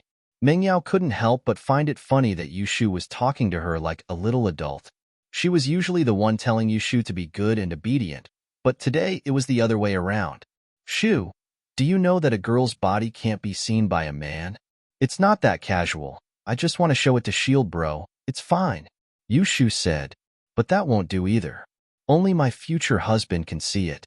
Meng Yao said. A girl's chastity is very important. We'd rather die than let people see it. I see. Yushu rolled her eyes, but her expression was one of regret. Yeah, that's why I said, let Lin Yi heal me with his clothes on. I won't blame him if he can't heal me. Meng Yao said with a smile as she patted Yushu's hair. Then I'll help you undress. Yushu said as she moved to help Meng Yao. Shu. Meng Yao didn't expect that her best friend wouldn't understand what she was trying to say. He hurriedly stretched out his hand to stop her. What are you doing? Didn't I tell you already? A girl's body is very precious. You can only show it to your future husband. That's right. Shield bro has seen my body, so I can only marry him and be his second wife. I'm the second wife, so you're Shield Bro's first wife. So, he's your future husband. It's fine to let him see it. At most, he'll see it in advance. Am I right? Yushu said confidently. Meng Yao's eyes widened. She didn't know whether to laugh or cry at Yushu's words, but Shu wasn't wrong. Lin Yi did see Shu naked. He even touched Shu's boobs and kissed her. It was quite intimate, but Yushu's theory of first wife and second wife was still a little hard for Meng Yao to accept. Wasn't it too far-fetched? But Meng Yao suddenly remembered that she said that she wanted to be with Shu forever and be a good sister forever. She felt a little dizzy. She didn't expect that she would overwork her brain and pass out again. Oh, Yao Yao sis, I'll take it that you're too shy to say anything. Yushu rubbed her hands together and started peeling Meng Yao's clothes off excitedly. It didn't take long before Meng Yao was peeled off like a little lamb. Lin Yi didn't go over, but the surgery room was only that big. Lin Yi's hearing was amazing. He could hear what Meng Yao and Yushu were talking about, but he didn't want to interrupt. He could only pretend that he didn't hear anything. Yushu, on the other hand, was taking off Meng Yao's clothes while she was unconscious. Lin Yi found it funny, but he didn't stop her. He could tell that the Miss psychological barrier had loosened a little, and it wasn't possible to convince her in a short amount of time. Yushu had already taken off her clothes, and Meng Yao had no choice but to accept it. Shield Bro, come here. I've already stripped Yao Yao Sis's clothes. Yushu called out to Lin Yi excitedly. She was no longer worried after knowing that Lin Yi had a way to save Meng Yao. Lin Yi heard Yushu's words and found it funny. It was as if he was a gangster and Yushu was his accomplice, helping him to harm Meng Yao. Lin Yi couldn't help but hold his breath as he walked over. Although he was trying his best to control himself, he was now a doctor and he couldn't let his imagination run wild. But the person in front of him was the Mississippi. How could he not let his imagination run wild? It would be a lie to say that Lin Yi didn't have any fantasies about the Mississippi. After spending so much time together, Lin Yi would definitely have some thoughts about the Miss and Shu. However, Lin Yi couldn't really steal the Miss's body, could he? Meng Yao's skin was fair and clear, and Lin Yi's eyes were fixed on it. He didn't want to look away. This was the first time Lin Yi looked at a girl's body openly. Although he had seen Shu's before, it was an awkward situation, and he didn't get a clear look. As for Lingshan, Lin Yi didn't dare to look too closely, but now he could look as much as he wanted. Shield Bro, does Yao Yao Sis look good? Yushu noticed Lin Yi's weird expression and asked. Lin Yi wasn't stupid enough to fall for it like Jiang Wen. He didn't say anything and took a deep breath to clear his mind. Let's get ready. Oh, Yushu was disappointed that she didn't get what she wanted, but she was happy at the same time. If Shield Bro was as stupid as Jiang Wen, then Yao Yao Sis wouldn't like him. Chapter 671. What are you guys doing? Meng Yao felt a chill on her body when she woke up. She quickly reached her hand out and realized that she was naked. She was furious. Shu, what did you do? Oh, Yao Yao Sis, you're awake. Yushu giggled as she looked at Meng Yao. Shield Bro and I are going to treat you. Don't move, we're going to start. You. Meng Yao was embarrassed and angry at the same time, but there was nothing she could do. She was already naked, and Lin Yi had probably seen everything. Meng Yao was a little depressed. Although the reason Yushu gave was barely enough to deceive herself, shouldn't she at least give herself some time to think and accept it? Taking off her clothes just like that wasn't very nice. Yao Yao, you might feel pain and fatigue when I perform acupuncture later, but you have to hold it in and don't move. Lin Yi didn't let the two continue arguing. He started talking about the things to pay attention to during acupuncture. Oh, okay. Meng Yao had no choice but to accept reality. She felt a little better when she saw that Lin Yi wasn't looking at her like a pervert. Instead, he was talking to her like a real doctor. You'll feel the urge to pee later. I'm forcing all the toxins in your body into your excretory system. Lin Yi continued, but you have to hold it in. Don't pee directly. Only tell me when you can't take it anymore. Oh. Meng Yao's face reddened instantly. How could she not be shy when talking about sex with Lin Yi? But she knew that Lin Yi was treating her, so she only nodded to show that she understood. Shu, when Yao Yao can't hold it anymore, use the disposable cup over there to collect the urine. Lin Yi pointed at the surgical equipment. Oh, can't I just pee on the floor? It's nothing, right? Yushu looked at the disposable cup. She felt that this was a difficult task. Could she complete it? I need to make an antidote based on the poison in Yao Yao's urine. There are still 27 unconscious students. I can't just leave them like that. Linny said, whether it's for Grandpa Guan's request or for Uncle Chu's company's reputation, I have to cure those 27 students. Oh, I know. Yushu nodded. Yao sis, you have to tell me when you need to pee later. I'll go get the cups. Meng Yao was very shy. She wanted to crawl into a hole and hide herself, especially when she heard that Linny was going to study her urine. But she was touched when Linny said that it was for her father's company's reputation. Not only did he have to save himself, but he also had to save the remaining 27 students for the sake of his father's company's reputation. Linny was just a shield that she hired. There was no need for him to do so much. He was only getting 30,000 yuan a month, but he was doing so many things that were beyond his salary. Whether it was her or Shu, Lin Yi would be the first one to appear if something happened. He seemed to be able to do anything. He was like an omnipotent babysitter. As long as Linny appeared, she and Shu would be at ease. This was no longer the responsibility of a follower. Meng Yao didn't know how to thank Lin Yi. At this moment, she would rather not have this employer-employee relationship with Lin Yi. Instead, they would be friends. However, if they were just friends, would Lin Yi care about her? Did he really treat her as his friend? Lin Yi, naturally, didn't know that the miss was worrying. He took out the silver needles and sterilized them with alcohol. He then said to Meng Yao, "Get ready." Okay. Meng Yao responded. At this time, Yushu also took out a disposable cup and waited at the side. Lin Yi walked around Meng Yao, trying to find a more comfortable position for him to apply the needles. However, no matter which side he stood on, it didn't feel right. This was because when Lin Yi used one hand to apply the needles, the other hand had to hold Meng Yao's hand and transfer the energy from his body to her. So, no matter if Lin Yi stood on the left or right side of Meng Yao, it would be a hindrance. Can you split your legs and let me stand between your legs? Lin Yi hesitated and suggested to Meng Yao. This was the only way it would be more convenient for Lin Yi to hold Meng Yao's hand while he applied the needles. However, this position was too ambiguous. Meng Yao didn't wear clothes and split her legs, letting Lin Yi stand between her legs. It was like a man on top of a woman in a sport. Meng Yao was startled. She was about to agree when she thought of this ambiguous position. Her face turned red instantly. She didn't know if Lin Yi did it on purpose. Why would he suggest such an embarrassing suggestion? However, Meng Yao didn't believe that Lin Yi was a shameless person. If Lin Yi really wanted to do something to her, he had plenty of opportunities to peek at her in the villa. However, he didn't do that. This was also why Meng Yao didn't have to worry about Lin Yi. Besides, if Lin Yi really had such dirty thoughts, Meng Yao would be happy even if she was angry and embarrassed. She felt that Lin Yi finally understood that there was a girl better than Tang Yin in the house. Yeah, Meng Yao replied weakly. She knew that there had to be a reason for the suggestion, so she didn't ask any more questions. She closed her eyes, her body trembling as she spread her legs apart. Okay, let's get ready. Lin Yi tried his best not to look sideways.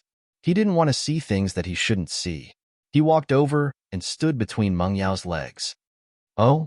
Yushu looked at Lin Yi and Meng Yao curiously. Why were they in such a weird position? It seemed like they were doing something.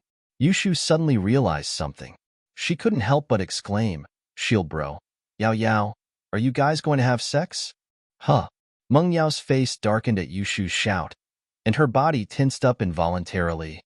She pulled her legs in, clamping onto Lin Yi's thighs, but quickly pulled them apart upon contact. She'd done something so shameful. How was she supposed to live in the future? Chapter 672. Hold it in. Oh. Yushu shut her mouth quickly, not daring to say anything more after seeing the seriousness in the guy's voice. Let's see if I can get Lin Yi to do it one day. Lin Yi reached out with his left hand and held onto Meng Yao's right wrist as he started channeling the art of dragon mastery. Lin Yi could feel the energy in his body flowing into Meng Yao's body once more. In just a short while, half of the energy he had sent into Meng Yao's body was gone. This was the first time Lin Yi had transferred energy into Meng Yao's body when she was awake. Meng Yao felt the same. She felt a warm current flowing into her body through Lin Yi's hand, and as the warm current flowed into her body, her tired body became energetic again. Meng Yao's eyes lit up. Lin Yi was not a normal person after all. She didn't know where her daddy found a person like him, but he was unbelievably strong. Would someone like him become her follower just for 30,000 kwai?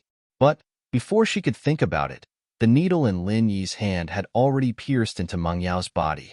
The long needle went in with a flash, and Meng Yao's heart skipped a beat as she watched, but she didn't feel any pain. Meng Yao calmed down a little, relieved from her fear. You'll feel hot all over. It's normal. Don't be nervous, Lin Yi said as he quickly inserted the needle into Meng Yao's body. Yeah, it's a little hot.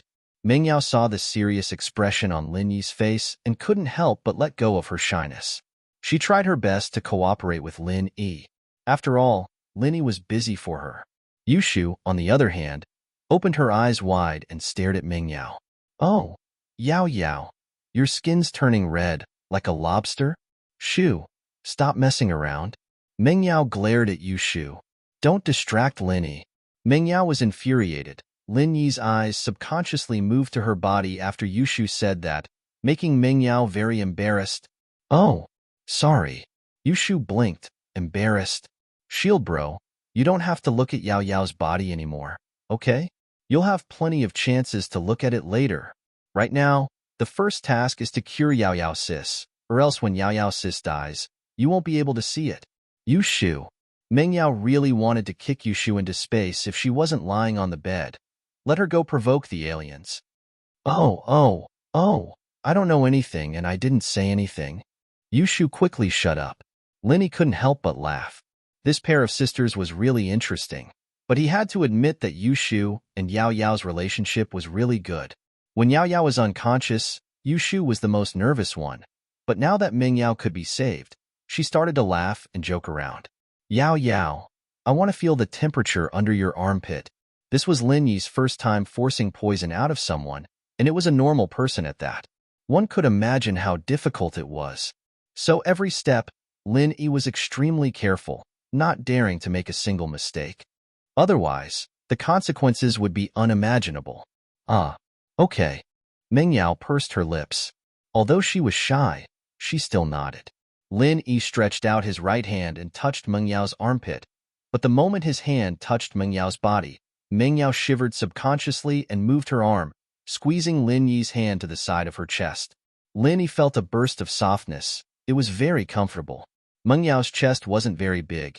It could even be said to be a little small, but a girl who was still in puberty couldn't use this as a standard.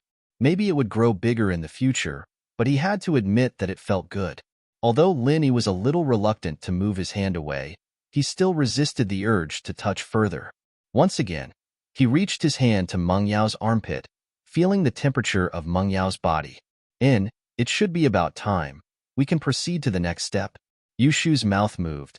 She wanted to say something, but after seeing Yao Yao's murderous gaze, she shut her mouth. Okay, we can proceed to the next step. Lin Yi put away the silver needles on Meng Yao's body, and then quickly inserted the silver needles on a few acupoints. You will feel a very strong pain later. This is the pure qi in your body forcing the poison together, forcing it into your excretion system. You have to endure it. If it is too painful, you can shout out. And Meng Yao nodded and said firmly, I can endure it.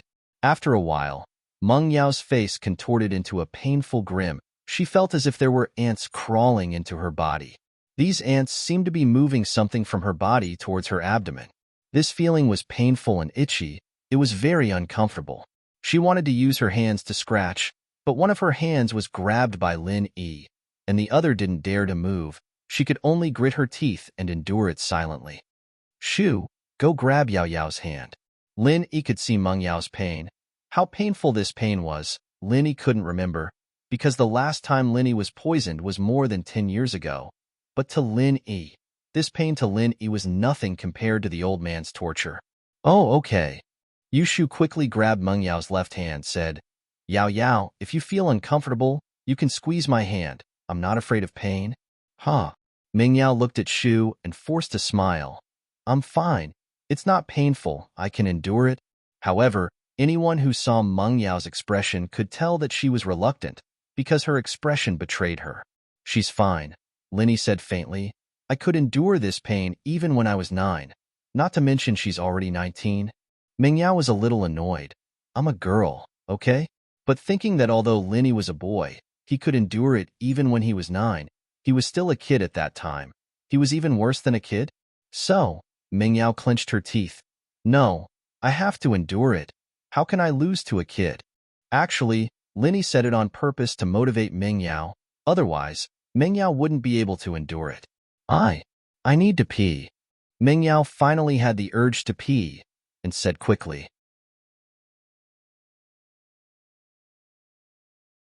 Chapter 673. It's raining again, oh? Okay, I'll hold it in. Ming Yao, of course, wouldn't let Lin Yi's efforts go to waste. Lin Yi's left hand continued to transfer energy as his right hand kept changing the acupuncture points.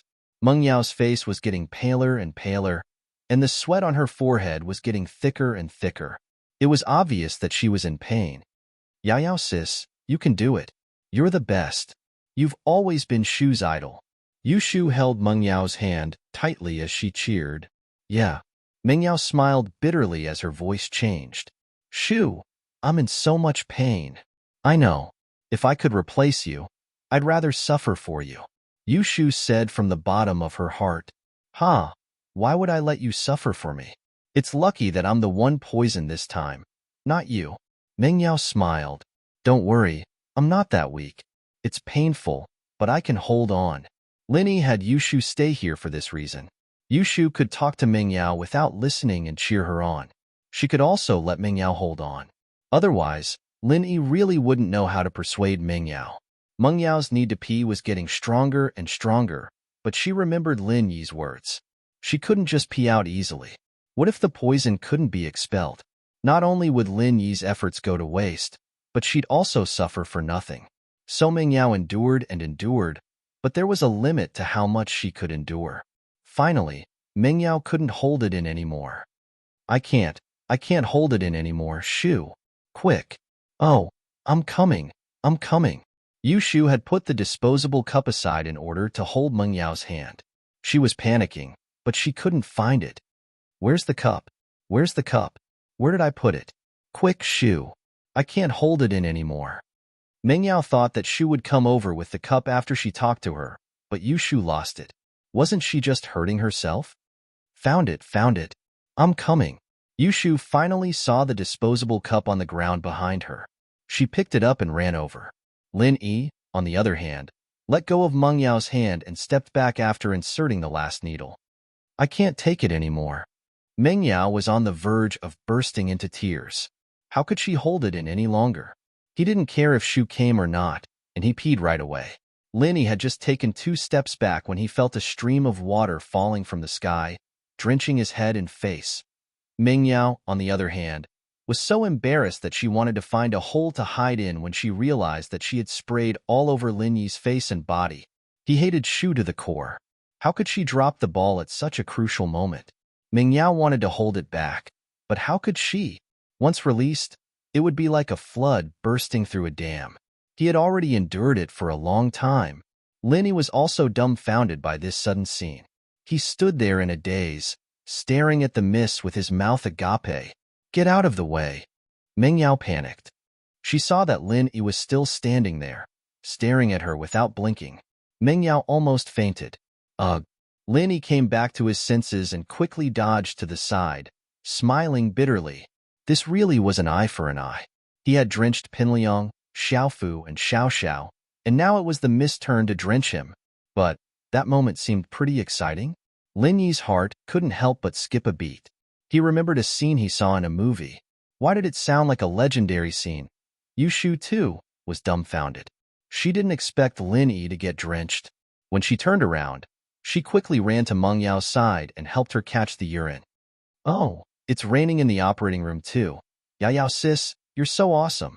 Meng Yao didn't expect Shu to still be in the mood to tease her. She glared at her. Not in a good mood. Why didn't it kill you? Oh, I don't mind, it's fine, Yushu said nonchalantly. Look, Yao Yao, it's all over me too. Shu, you don't have to answer it, Linny said to Yushu, shaking off the unhealthy thoughts in his head. Oh, you don't have to? Yushu blinked. Yeah.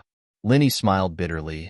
I was going to catch some urine to check if there's any poison in it, but it's much easier now. I'll just put it in my mouth. I already know what the poison is. Linny didn't think that he had any perverted tendencies or hobbies, but he didn't feel any disgust when he said it. Was it because she was the miss? Or was it because he had other intentions towards her? Meng Yao wanted to dig a hole and hide in it after hearing Linny say that he put the urine in his mouth. It was over. It was really over now. Why was she so useless? Couldn't she hold it in a little longer and wait for Shu to come? How was she going to face Lin Yi in the future? How was she going to get along with him? Wow, Shield Bro is so amazing. He knew what the poison was just by tasting it. Yushu tossed the disposable cup on the ground when she heard that she didn't have to take it anymore, and the pee splattered all over the floor. Meng Yao was speechless. Couldn't Shu be cleaner? How could she just throw it on the ground? But when she remembered that she had wet the entire operating room, she understood Shu's actions.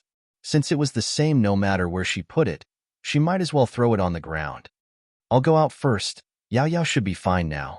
Linny saw Meng Yao's awkwardness and decided to leave the operating room first. Shu, help Yao Yao get dressed when she's done resting. Oh, okay. Yushu nodded. Meng Yao wanted to say thank you, but she couldn't say it. She really didn't know how to face Lin Yi. She really didn't know. Lin Yi casually wiped his wet hair. Fortunately, there wasn't any weird smell. Otherwise, Lin Yi would be embarrassed when he went out. Lin Yi opened the door of the operating room and walked out quickly.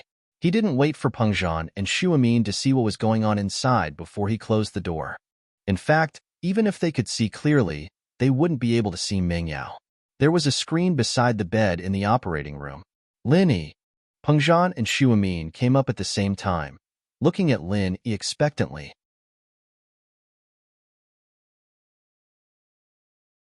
Chapter 674. Poison prescription. This is great. This is great. Peng Zhan was overjoyed after hearing Lin Yi's words. He wanted to rush into the surgery room immediately, but Lin Yi stopped him. Although Peng Zhan and Meng Yao were father and daughter, Meng Yao was already a grown-up. It wouldn't be appropriate for Peng Zhan to see her naked. The most important thing is, Chu Peng Zhan will definitely know that he also saw Yao Yao, who was not wearing any clothes. Uncle Chu, please don't go in yet. Meng Yao is still a little weak. Why don't you wait for her outside the surgery room? Lin Yi said.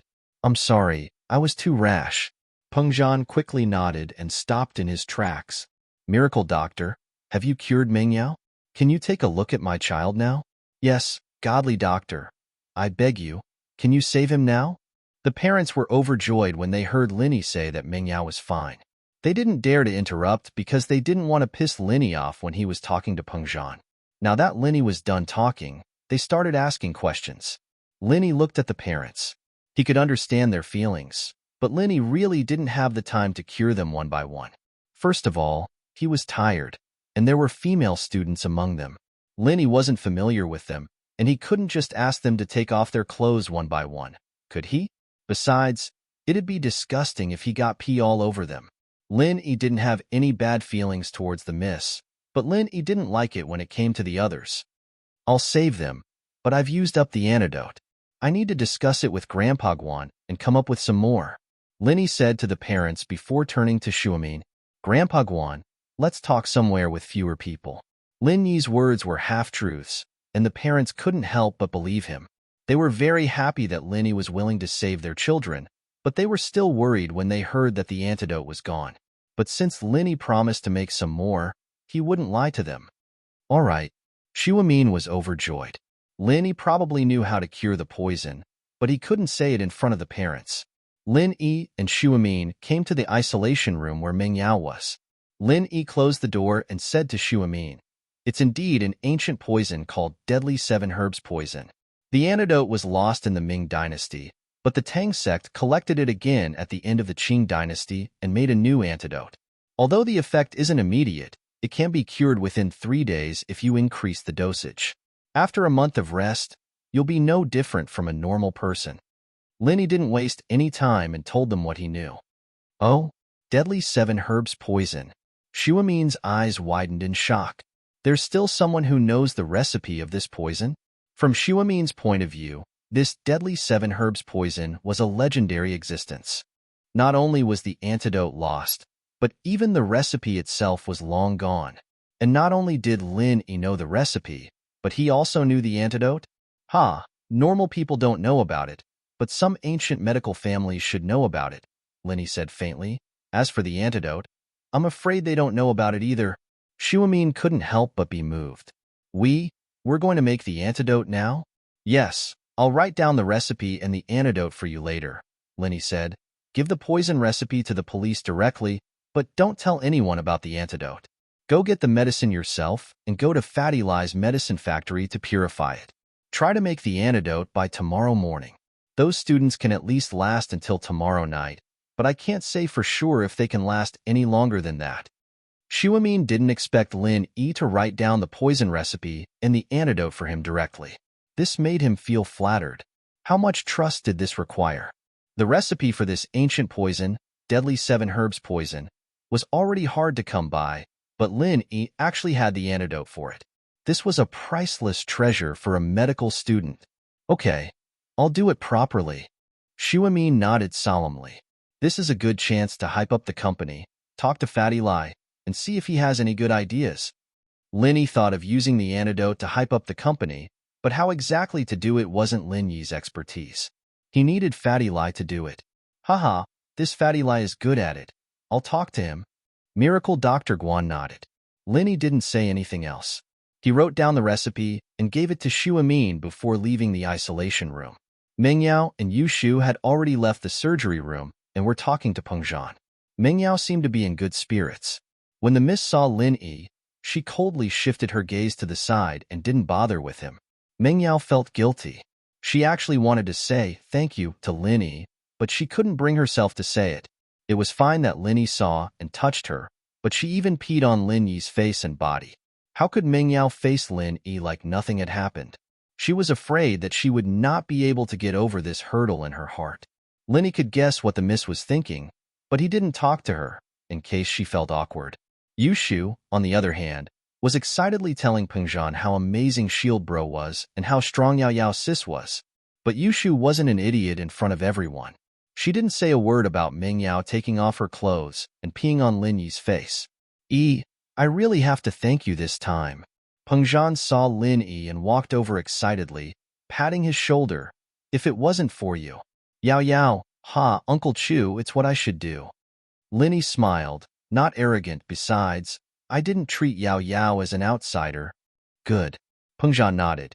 If that's the case, you're part of our Chu family from now onwards. Half of my family business will be yours. All the parents were shocked when they heard Peng Zhan's words. They didn't expect Peng Zhan to say this, but they thought that maybe it was because Lin Yi saved Meng Yao's life. So Peng Zhan was happy that he made this promise to Lin Yi.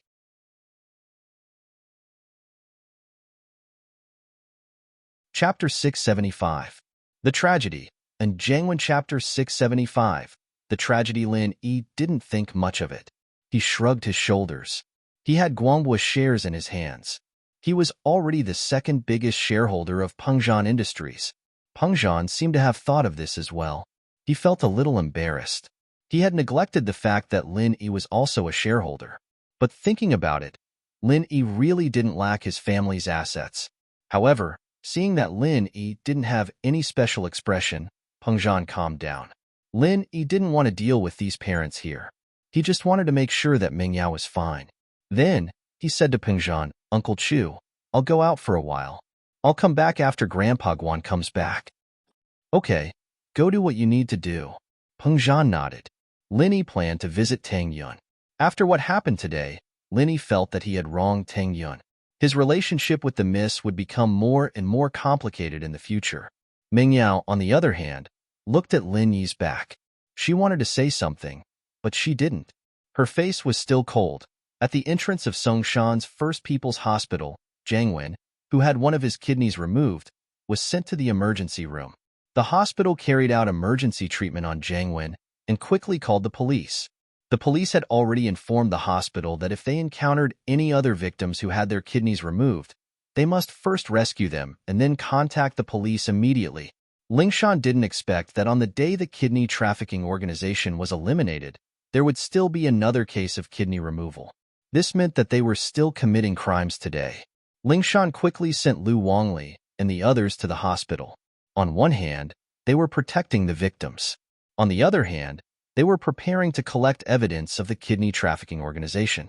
The victims were the most important witnesses. The interrogation at the police station wasn't difficult at all. As the leader of the organization, the tattooed man didn't put up much resistance. Very quickly, he confessed his crimes.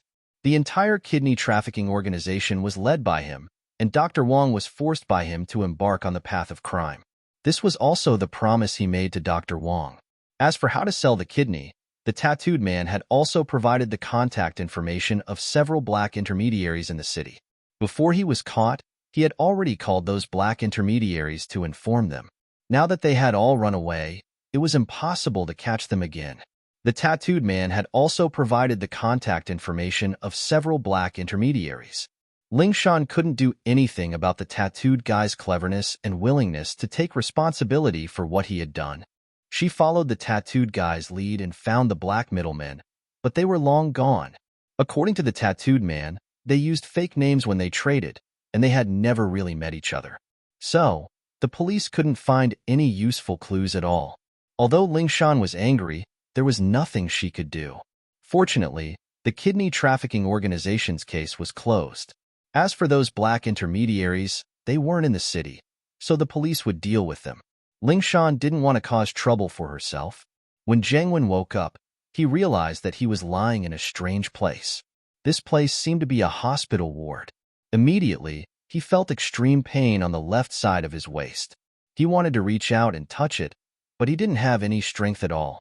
The anesthesia had just worn off, but his strength hadn't recovered yet. Where am I? Is anyone there? Jiangwen panicked and started yelling. The anesthesia had just worn off, and Jiangwen's mind was still a little fuzzy. He couldn't remember what happened just now. Sir, you're awake? One of Lu Wangli's men called Zhang Juli walked over and said to Jiangwen, I'm Zhang Juli from the city's first criminal investigation team. I'm... Jiangwen was startled. How did he get the police to come here? Sir, I have to tell you a very unfortunate news. Your left kidney was cut off by a criminal organization. Zhang Juli looked at Jiangwen sympathetically and said, Wah. Jiangwen's eyes widened. What? His own kidney was cut off? How was that possible? The kidney trafficking organization was his. Who would dare to cut off his own kidney? Wait, Lin Yi. Jiangwen suddenly thought of Lin Yi. He recalled the scene at that time. In the preparation room, Lin Yi suddenly woke up and knocked him out. Could it be that Dr. Wang didn't recognize him? Did he think that he was Lin Yi and cut off his kidney? Jiangwen wanted to cry. What the hell was going on? His kidney was cut off. This was really a case of being smart for a lifetime, but dumb for a moment. The head of the kidney trafficking organization had his kidney cut off. Wouldn't people laugh their teeth off if this news got out? Jiangwen wanted to call the tattooed guy immediately to ask about the situation, but he couldn't do so since the police were here. Although he was anxious, he could only be patient and said, Sir, what are you? I was sent by the captain to protect your safety. Zhang Juli said, but don't worry, the kidney trafficking organization has been destroyed by the police. You are safe now. What? Destroyed? Jiangwen suddenly felt dizzy. The kidney trafficking organization was destroyed? How was that possible? How could it be destroyed? Sir, you don't have to be afraid. Zhang Juli thought that Jiangwen was scared, so he quickly said, from the looks of it, the main members of the organization have been arrested. However, in order to prevent the remaining members of the kidney trafficking organization from doing anything harmful to you, we will be at the hospital 24 hours to protect your safety. Jiangwen rolled his eyes and fainted on the spot. His kidney was cut off, and the kidney trafficking organization was destroyed. How could Jiangwen not faint? Sir, what's wrong? Zhang Juli was shocked. He thought that Jiangwen's body was weak. He quickly pressed the button to call the doctor and get the doctor to save Jiangwen. Kang Ming got to know Guan Xian after the coincidental meeting at the bookstore. However, Because of Lin Yi's appearance, he lost a lot of face. This made Kong Mingming very unhappy, but he couldn't do anything about it. This afternoon, Kong Mingming came to the Songshan First Hospital with a bouquet of flowers. However, he didn't go to Guan Xian directly. Instead, he walked around the hospital a few times and let everyone see him. Even Guan Xian, who was in the office, saw him. Only then did he create a coincidental meeting. What a coincidence, Guan Xian. You are here. Kong Mingming welcomed her with a smile.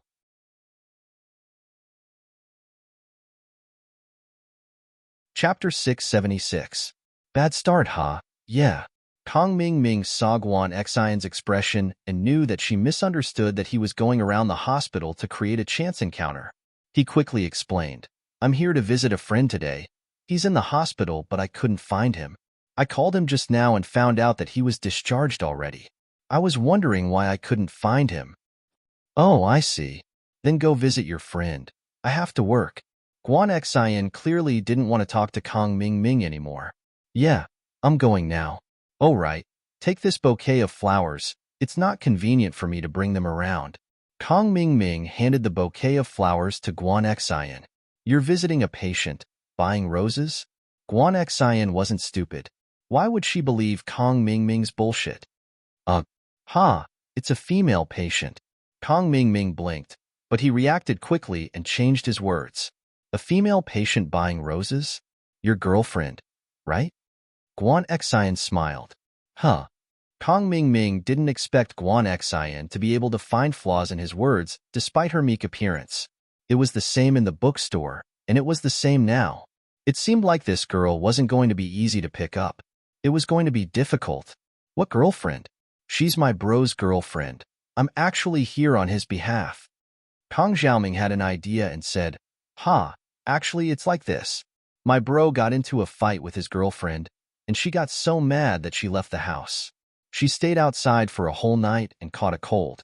My bro wanted to apologize, but he couldn't let go of his pride, so he asked me to come and apologize on his behalf. I didn't think that the couple would have already made up when I called. I came here for nothing. Kong Xiaoming felt that the reason he came up with was very powerful. He was a genius. Oh, since you don't need this flower anymore, I'll help you put it in the hospital vase. Guan Xian knew that if she didn't accept the flowers, Kong Mingming wouldn't stop, so she took the roses from Kong Mingming and put them in a vase in the hallway. Kong Xiaoming saw that things had reached this point, and there was nothing he could do. He could only say bitterly, that's right, it's pretty here. Guan Xian, I'll be leaving now. Keep in touch. Goodbye. Guan Xian nodded and went back to her office. Guan Xian felt that she shouldn't have gone to the washroom. She didn't want to meet Kong Xiaoming, this annoying person. Kong Mingming sighed. He felt like he should change his approach. Guan Xian was different from the other girls. Based on Kong Xiaoming's previous experience, girls who had never had a boyfriend before were very innocent and easy to get. But with Guan Xian, he ran into a wall. After Kong Mingming left, a nurse who was close to Guan Xian, Li Xiaomei, looked at the roses in the hallway and curled her lips. He's so rich. 99 roses, that's at least 300 kuai, and he just threw it away like that. It's his money. What does it have to do with us? Guan Xian smiled. Why? Do you like it? Introduce me to you? Forget it. Even though I dream of finding a rich man, he's obviously not my type. He's a playboy, and he probably ditches women after he's done with them. How can I give myself to him? Li Xiaomei obviously didn't care about Kong Mingming. Li Xiaomei knew her place. Even though she was pretty, there was still a huge gap between her and Guan Xian. She also knew that she wouldn't catch the eye of a rich man like Guan Xian. Instead of being played for free, she'd rather find a rich man who could support her for the rest of her life. Guan Xian didn't agree or disagree with Li Xiaomei's dream. Everyone had their own life, and Li Xiaomei's family wasn't well off. It was normal for her to want to find a rich man to support her for the rest of her life. If he wanted to find someone he truly loved, that was also his freedom. So, if even you can tell he's not a good person, then why should I still take his flowers? Guan Xian shook her head. All right, let's get back to work. You'll get scolded when the head nurse gets here. You're the daughter of a rich family. Who would dare scold you? Do you want to stay here or not? Li Xiaomei and Guan Xian were classmates when they were in school, so she knew a little about Guan Xian's family background. She knew that Guan Xian's father was a major shareholder of the hospital, and her grandfather was the famous miracle Dr. Guan. Haha, no one knows who I am, and even if they do, it's not like I'm special. Guan Xian said as she started to work. If you don't want your bonus, then go back to daydreaming. All right, I'm coming. Li Xiaomei quickly followed Guan Xian. Before I find a rich man, I still care about the bonus. Kong Mingming gloomily walked out of the hospital and got into a Porsche Cayenne. His two lackeys, Zhu Xiaozhang and Wang Shubing, were in the car. Master Ming, how was it? Did you give the flowers away? Zhu Xiaozhang asked. Xiaozhang, aren't you asking a question you already know the answer to? Didn't you see that Master Ming came back empty-handed? He must have given them away. Wang Shubing said. F***CK, don't talk about it. Another F***King bad start. Kong Mingming waved his hand in annoyance and sat in the front passenger seat. What's wrong, Master Ming? Your flowers. Zhu Xiaozhang saw Kong Mingming was cursing, and he couldn't help but be stunned. I did give the flowers away, to the hospital. Kong Mingming was very annoyed. This girl isn't easy to hook. She's King smart person. She looks gentle and soft, but she's actually very smart. Damn. She sent me back, and the flowers were directly placed in the vase in the corridor of the hospital. Zhu Xiaozhang and Wang Shubing heard this and couldn't help but look at each other. Originally, they thought that if Kong Mingming made a move, wouldn't it be a piece of cake? They didn't expect to have 2 consecutive bad starts. Next time, looks like we have to use a different method to get close to her. The current coincidental encounter is too low level. We can't fool her. Kong Mingming waved his hand and said, let's think about it and see if there are any good ideas. Let's all brainstorm and come up with an idea. Didn't we use money to pick up girls in the past? Zhu Xiaozhang thought hard, but he couldn't come up with a good plan. He was usually very arrogant and straightforward, so there were a lot of gold diggers who fooled around with him.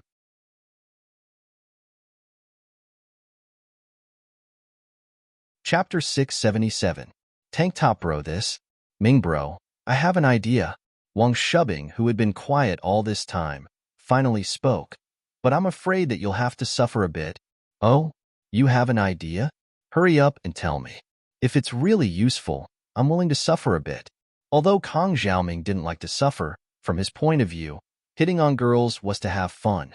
If he suffered, then how would he be able to hit on girls? Wasn't that just asking for trouble? He'd rather not hit on girls. He had plenty of targets anyway, and it wasn't like he didn't have any. But Guan Xian was different. Hitting on Guan Xian and getting the secret recipe from Miracle Dr. Guan's medical company was Kong Mingming's current mission. Whether or not he could get a good position in the family depended on this one move. Although Xiaolong didn't show much hostility towards Kong Mingming, Kong Ming knew that if he kept being useless, Xiaolong wouldn't be nice to him after his grandpa died. Master Ming, think about it. Guan Xian is a nurse at Songshan Songshan First Hospital, right? Wang Shubing started to analyze. Isn't that obvious? Why are you asking when you already know the answer? Kong Mingming wasn't too happy. Of course she's a nurse at Songshan First Hospital. Didn't I tell you before? Young Master Ming, let me finish speaking. Wang Shubing said, Guan Xian is a nurse at Songshan First Hospital. Then tell me, who is the person she interacts with the most? Doctor? Kong Mingming thought about it and said, damn, you're not thinking of making me a doctor, are you? I'm not interested in that. Young Master Ming, how can you become a doctor in one day? Wang Shubing smiled bitterly. This is a terrible idea, and it's not something that I, strategist Wang, would come up with. Oh? Then what do you mean? Kong Mingming relaxed when he heard that he wasn't going to be a doctor. Patients. Of course, nurses have the most contact with patients every day. So I want you to be the patient. Wang Shubing said, you want me to pretend to be sick and get close to Guan Xian? Kong Mingming's eyes lit up. This was a great idea. Why didn't he think of it before? If he became a patient, wouldn't he be able to interact with Guan Xian every day? You can't pretend to be sick. Like you said, Guan Xian isn't stupid. She'll be able to tell if you're pretending to be sick. Wang Shubing waved his hand and said, "If you want to be sick, then you have to be really sick. This is why I said you have to suffer a little." "Really sick? That's a good idea." Xiaoming nodded. "Then how do you think I should get sick?" "Well, normally, if you have a normal fever, you can stay in the hospital. As long as you're willing to pay, there's no reason for the hospital to refuse, right?" "Okay, then I'll have a fever and a cold. This is easier. Other diseases, even if I want to, are not easy to get." Kong Mingming also felt that the only way to get close to Guan Xian was if he stayed in the hospital. But it's not easy to catch a cold today, is it? Kong Mingming looked at the sunny sky outside the car window. The weather in April was already very hot. It didn't seem easy to catch a cold. "That's why we have to suffer a little," Wang Shubing said. "I know there's an ice hockey rink nearby. Master Ming, let's go sit there?" "Fine." Kong Ming gritted his teeth. For the sake of picking up girls, for the sake of his family's status, he would endure it. He had to succeed this time. So what if he suffered a little? As a result, Kong Ming and his team arrived at the ice hockey arena. Under everyone's astonished gaze, they walked into the ice rink. Zhu Xiaozhang and Wang Shubing both wore thick, warm ice hockey jerseys. Kong Ming, on the other hand, wore a short-sleeved tank top and shorts. He gritted his teeth as he sat in the audience seats. "Damn, a man." The people in the arena saw Kong Ming's outfit and couldn't help but exclaim, "Isn't he too awesome? He's a tank top bro." A girl took out her phone and was about to take a photo of Kong Ming and post it on the internet. A new generation of bro was born. Kong Ming was originally shivering in the cold, but hearing the people in the arena praise him, Kong Ming's vanity was immediately satisfied. He even did a pose with the girl who took the photo. "Look at him. His body is so healthy. He's wearing a tank top and shorts here." A bespectacled man said enviously, "We can't do it. Our bodies are weak after playing too much with women. We can't stand the cold." Kong Ming was proud of himself. He thought to himself, "I've played with a lot of women, but look at me, I'm a legend." Kong Ming was feeling proud of himself. Suddenly, he felt a chill and couldn't help but sneeze. Ah! His mucus also sprayed out, smearing everywhere. It was sticky and disgusting. F***ck. He's not a tough guy, but a pretentious guy. I thought he wasn't cold. The person who sighed before couldn't help but despise Kong Ming when he heard him sneeze. The expression of the young lady who was taking pictures with her phone suddenly became interesting. It seemed that tank top bro was going to become pretentious bro or pervert bro. As for the bespectacled man, he looked at Kong Ming sympathetically and said, "Bro, are you worse than me? I didn't even sneeze when I'm so weak.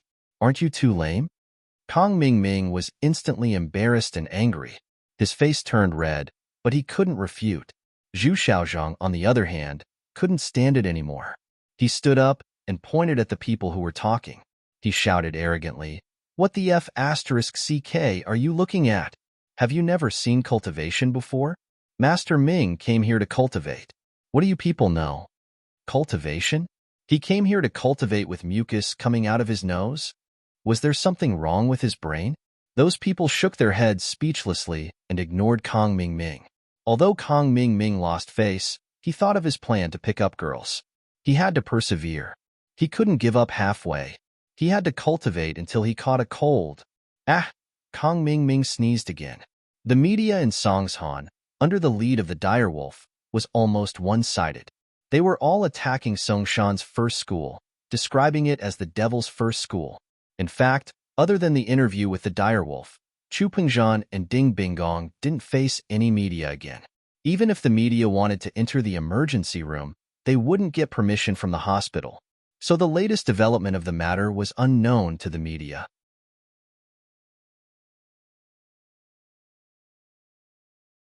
Chapter 678. Press conference. After all, the power of the media was terrifying. It could sway a lot of people who didn't know the truth, and these people would rather believe it than not. Since the school was so scary, who would dare to let their children continue to study here? However, at this critical moment, the CEO of Miracle Dr. Guan's medical company, Lai Changyi, called for an emergency press conference. Miracle Dr. Guan's medical company had been the focus of the media and the public ever since it was established. Although the Miracle Dr. Guan Medical Company's Miracle Dr. Guan Injury Medicine wasn't officially on the market yet, the company's name was already very famous. There was no other reason.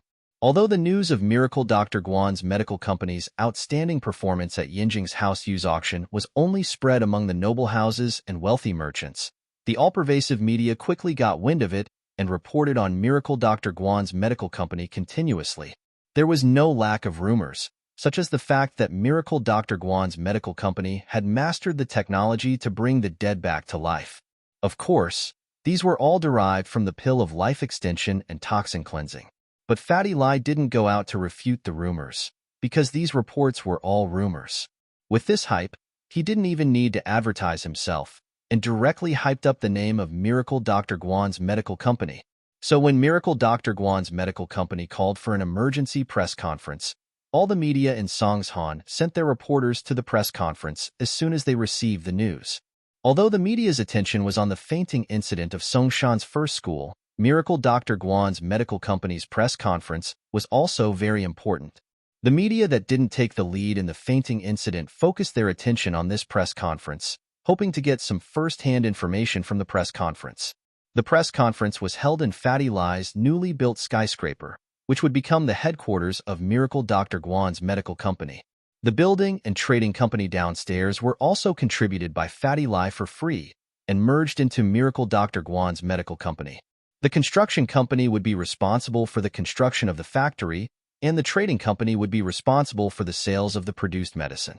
Fatty Lai's wife was a little reluctant to give away all of his assets, but Fatty Lai didn't care about his wife's opinion at all. From his perspective, his wife had long hair but short brains. How was this even possible? If he followed Lin Yi in the future, what else could he not want? Lin Yi's medical skills were superb. It wouldn't be an exaggeration to say that he could bring the dead back to life. As his follower, how could Fatty Lai not benefit from it? Fatty Lai felt a sense of satisfaction he had never felt before as he looked at the packed press area. Back when he was running his company, he'd probably have to bribe some reporters to attend his press conference, and the number was only a third of what it was now. But now, he didn't need to invest anything. All he needed to do was release a piece of news, and these reporters came to him. It couldn't be helped. Miracle Dr. Guan's medicine company's product wasn't even on the market yet, but they already had a name. Thank you for joining the press conference of Miracle Dr. Guan's medical company. I am Lai Changyi. Fatty Lai walked up to the stage with a smile on his face. The main topic of this press conference is the mass coma incident in Songshan First School. If you are here for our company's new product, I'm afraid you will be disappointed. The reporters were stunned by Fatty Lai's words. Why was it Miracle Dr. Guan's medical company's turn to hold a press conference for the fainting incident of the Songshan First School? Even if there was a press conference, it should be held by Songshan First School or Pengzhan Industries, right? Or it could be the police. But Miracle Dr. Guan's medical company was the only company that had nothing to do with this incident. Why would they hold a press conference to release news related to the fainting incident of the Songshan First School? No matter how they looked at it, the reporters found it strange. Although it was strange, they were still very excited. Not only were they not disappointed, they were glad that they came to the right place. Because the fainting incident of the Songshan First School was the headline of all the media, they were all trying to find out the truth behind the incident. Fatty Lai's press conference was related to this incident. How could they not be happy? First of all, I want to say that the rumors in this society are not true. What terrifying school's unknown virus base? It's all nonsense. Fatty Lai knew about the relationship between Lin Yi and Miss Chu, so he held this press conference not only to promote his Miracle Dr. Guan's medical company, but also to restore the Songshan First School's reputation. Fatty Lai's words made the reporters below the stage blush with shame. They had also published reports like terrifying campus biochemical base with unknown virus before, but they were just following the trend. Fatty Lai's denial of the news made the reporters perk up. After our Miracle Dr. Guan's medical company's clinical research and analysis, we have found the cause of the fainting students. It's confirmed that it's caused by poison. Fatty Lai's words shocked all the reporters present. Didn't the hospital say that it wasn't poison? And they couldn't find the cause of the fainting? A reporter below the stage couldn't help but ask. Indeed, if we used normal methods, we wouldn't be able to find the cause of the fainting. Because the poison that these students were poisoned with is an extremely rare 1,000-year poison. Fatty Lai said, everyone knows that our Miracle Dr. Guan's medical company is a company dedicated to medical research and development. Whether it's the research ability or the team of experts, they are all internationally advanced. Therefore, after the unremitting efforts of our team of experts, we finally analyzed that this 1,000-year-old poison is a kind of strong poison made from 7 kinds of Chinese herbs. It is called deadly 7 herbs poison, a kind of 1,000-year-old poison that has been lost for thousands of years. After this poison is consumed, it will be absorbed by the body quickly, and then it will destroy the body's physiological functions. If we don't treat them in time, they will die in at most 3 days. This poison is made from pure Chinese herbs. It's very difficult to detect it using normal chemical methods, so this is why the hospital didn't detect it before. Because the smell of many Chinese herbs is similar to seasoning, it won't arouse suspicion.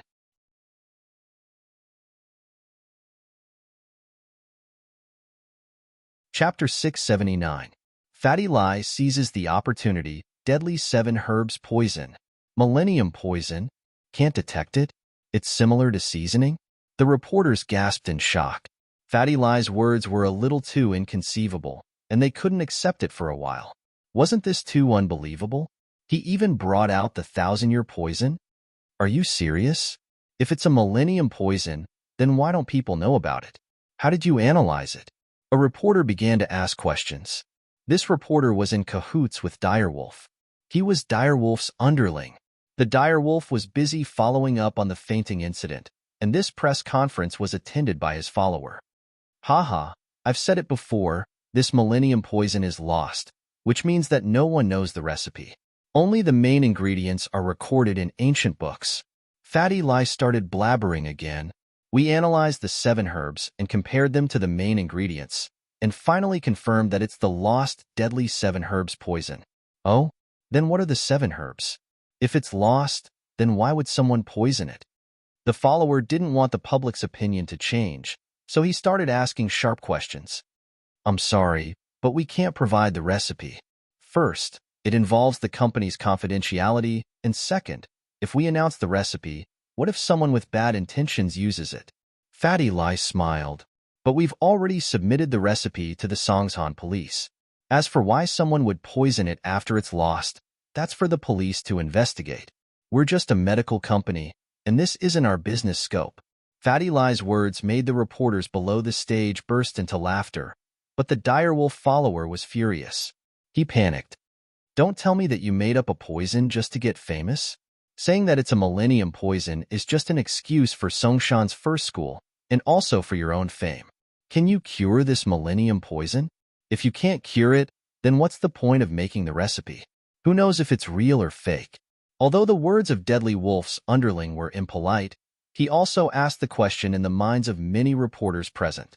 In fact, they also had doubts about the authenticity of this deadly 7 herbs poison. After all, this matter was somewhat unbelievable. It was beyond the normal acceptable range. The 1,000-year-old poison was a bit too far away from real life. Therefore, although the question of crippled Wolf's underling was a bit impolite, it did represent the thoughts of some people.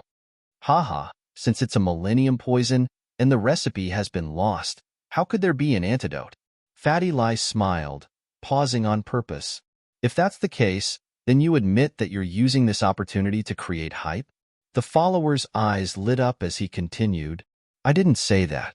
I'm just saying that since there's no poison recipe in the ancient books, naturally, there's no antidote recipe. Fatty Lai made a calming expression and continued. But, although we don't have the antidote formula right now, the experts of Miracle Dr. Guan's medical company have worked tirelessly, and after many experiments, we've finally created an antidote to the deadly 7 herbs poison. Right now, the factory is working overtime to create the antidote. We'll be able to mass-produce it tomorrow morning and use it on the fainted students. Even the follower and all the reporters were in an uproar. They really made an antidote? They weren't trying to create hype? The strange coma that even the hospital couldn't do anything about was diagnosed as a 1,000-year poison by Miracle Dr. Guan's medical company. Not only that, they even created an antidote for it. This Miracle Dr. Guan's medical company was, just as the rumors said, too magical. Of course, this antidote isn't our company's product. It's specially made for this poisoning incident, and we're not going to charge a single cent for it. Fatty Lai said, "We're giving it to the unconscious students for free." This is also the social responsibility of every medical company. Earning money is secondary. Saving lives is the first priority. Fatty Lai's words made the reporters on the scene respectful. This was really a kind medical company. If it was some other black-hearted company, not only would they not give it for free, but they would also raise the price. If they sold this batch of antidote to Pengzhan Industries, they would be able to sell it for a sky-high price. Everyone knew that if this incident couldn't be resolved, the biggest impact would be on Pengzhan Industries' first high school, and if Miracle Dr. Guan's medical company used this opportunity to raise the price of the antidote, it wouldn't be hard for them to get a huge profit. Next, I'll announce our new product, Miracle Dr. Guan's Injury Medicine's effects and release date. After the poisoning incident, Fatty Lai naturally took the opportunity to promote his company's product. The reporters listened carefully to Fatty Lai's introduction, and they were prepared to report this incident when they got back. After the press conference of Miracle Dr. Guan's medical company, the situation changed drastically. The previous direction of public opinion began to change. While the media was ready to condemn the culprit, they were also full of sympathy for the first high school, and at the same time, they gave high praise to Miracle Dr. Guan's medical company. Even Ken Lang couldn't do anything about it. Although he accepted Seely's money, he couldn't go against the current, could he?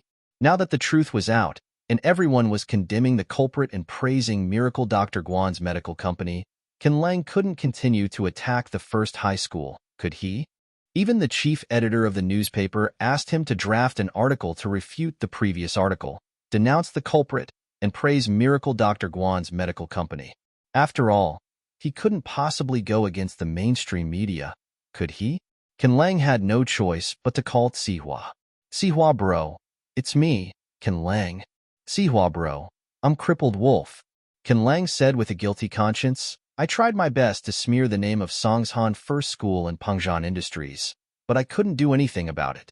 That Miracle Dr. Guan's medical company is too powerful.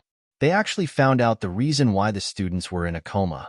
They said that they were poisoned by some deadly 7 herbs poison and even made the antidote. I can't lie through my teeth anymore." "What?" Sihua was shocked after hearing the words. "What did you say? Did Miracle Dr. Guan's medical company find out why the students were unconscious? You even concocted an antidote?"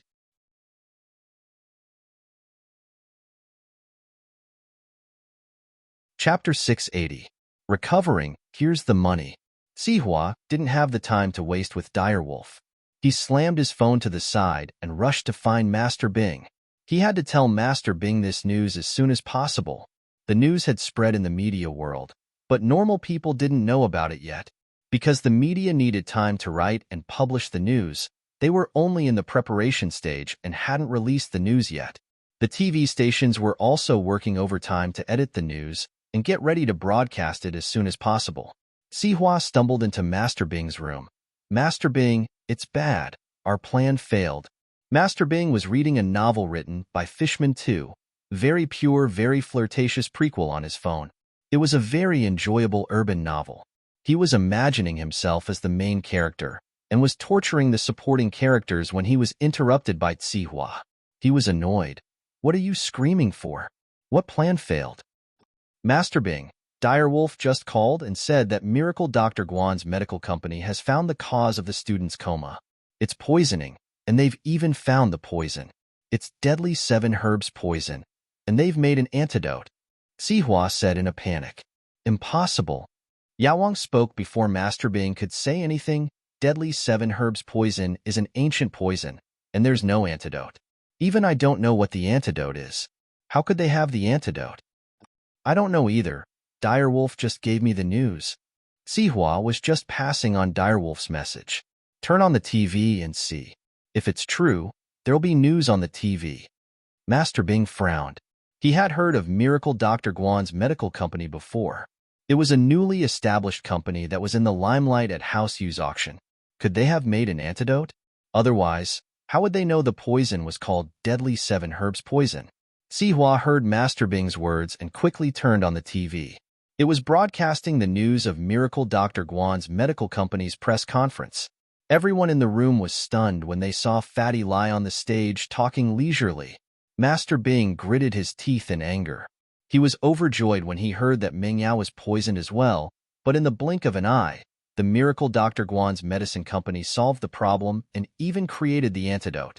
Impossible, impossible. The Yao Wang's eyes widened. With a look of disbelief on his face, he said, "This is a 1,000-year-old poison. There's no antidote for it. Even if they know about this poison, it's impossible for them to concoct an antidote in such a short period of time. Not even that person." The person the Medicine King was talking about was someone who had completely defeated him. He was his nightmare, but even that person couldn't create an antidote in such a short period of time. This was absolutely impossible. However, the truth was right in front of him. Yao Wang had no choice but to believe it. After all, the TV news wouldn't simply report it. If the Miracle Dr. Guan's medical company didn't create an antidote and instead said that they did, it would be a huge blow to the company once this matter was exposed. This was fatal to a newly established company. Master Bing heard Yao Wang keep saying that it was impossible, and he was annoyed.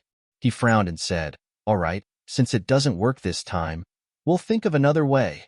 Master Bing didn't expect Yao Wang to be so weak despite looking so powerful. He couldn't take a blow like this. His Qibing skyscraper had collapsed, but he didn't give up. He was still thinking of ways to deal with Lin Yi. Of course, Master Bing thought this way because he didn't understand the power of the Deadly 7 Herbs Poison. Only Yao Wang himself knew how terrifying and powerful the Deadly 7 Herbs Poison was. He thought that this poison would work because even he didn't have an antidote for this poison, let alone those normal hospitals. He didn't think that the Miracle Dr. Guan's medical company could create an antidote for the Deadly 7 Herbs Poison. He didn't believe it, but the truth forced him to believe it. After all, the other party did find out why the students were in a coma and pointed out the name of the Deadly 7 Herbs Poison. In other words, the other party had a certain level of understanding towards this poison.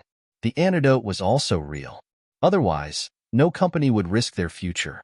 The antidote had nothing to do with Miracle Dr. Guan's medical company. If they couldn't do it, why would they take this job? It seemed like the other party's medical skills weren't weak. Miracle Dr. Guan Shuiming. In the past, Yao Wang didn't put Guan Shuiming in his eyes at all. Although he was called Miracle Doctor by the 4 big and 5 small houses, the hidden houses all had their own doctors. Yao Wang was one of House Xiao's doctors. But now, Yao Wang had to take Guan Shuiming seriously. It seemed like he really had some skills. "Guan Shuiming, I'll remember you. I'll compete with you." When the news was broadcasted, Gao Xiaofu also knew about it. He was also dismissed from school and went home. After returning home, Gao Xiaofu was scared and excited at the same time. It was the excitement of doing something bad. It was the first time he did something so bad. He poisoned others. When he saw the ambulance send the 28 students out of the school and the hospital give them a notice of critical condition, he felt an indescribable sense of joy. But after that, he was deeply worried. After all, those were 28 lives. If they died just like that, he would be the murderer. Before, the hospital couldn't find any reason. Gao Xiaofu let out a sigh of relief. Although he was the one who poisoned the students, there was no evidence. Even the hospital couldn't give an answer. He was afraid that the case would be left unsettled. But not long after, there was a company called Miracle Dr. Guan's medical company that held a press conference. Not only did they find out the reason why the students were in a coma, but they also gave the prescription of the Deadly 7 Herbs Poison to the police. This meant that the police would start their investigation soon, and if they found out about the food in the cafeteria, they would easily suspect Pinliang and himself. Gao Xiaofu was really anxious now. He quickly picked up his phone and dialed Zhong Pingliang's number. He had to discuss a plan with Zhong Pingliang. They couldn't wait for the police to come to their door, could they? Zhong Pingliang just had a kidney transplant. He was lying in the hospital happily, enjoying the sunlight outside the window. He felt that life was beautiful. Having a kidney was good. He felt that he had regained his confidence as a man. You're tuning in to the Warrior Lore YouTube channel. Don't forget to subscribe and join us on this journey to catch the most captivating stories.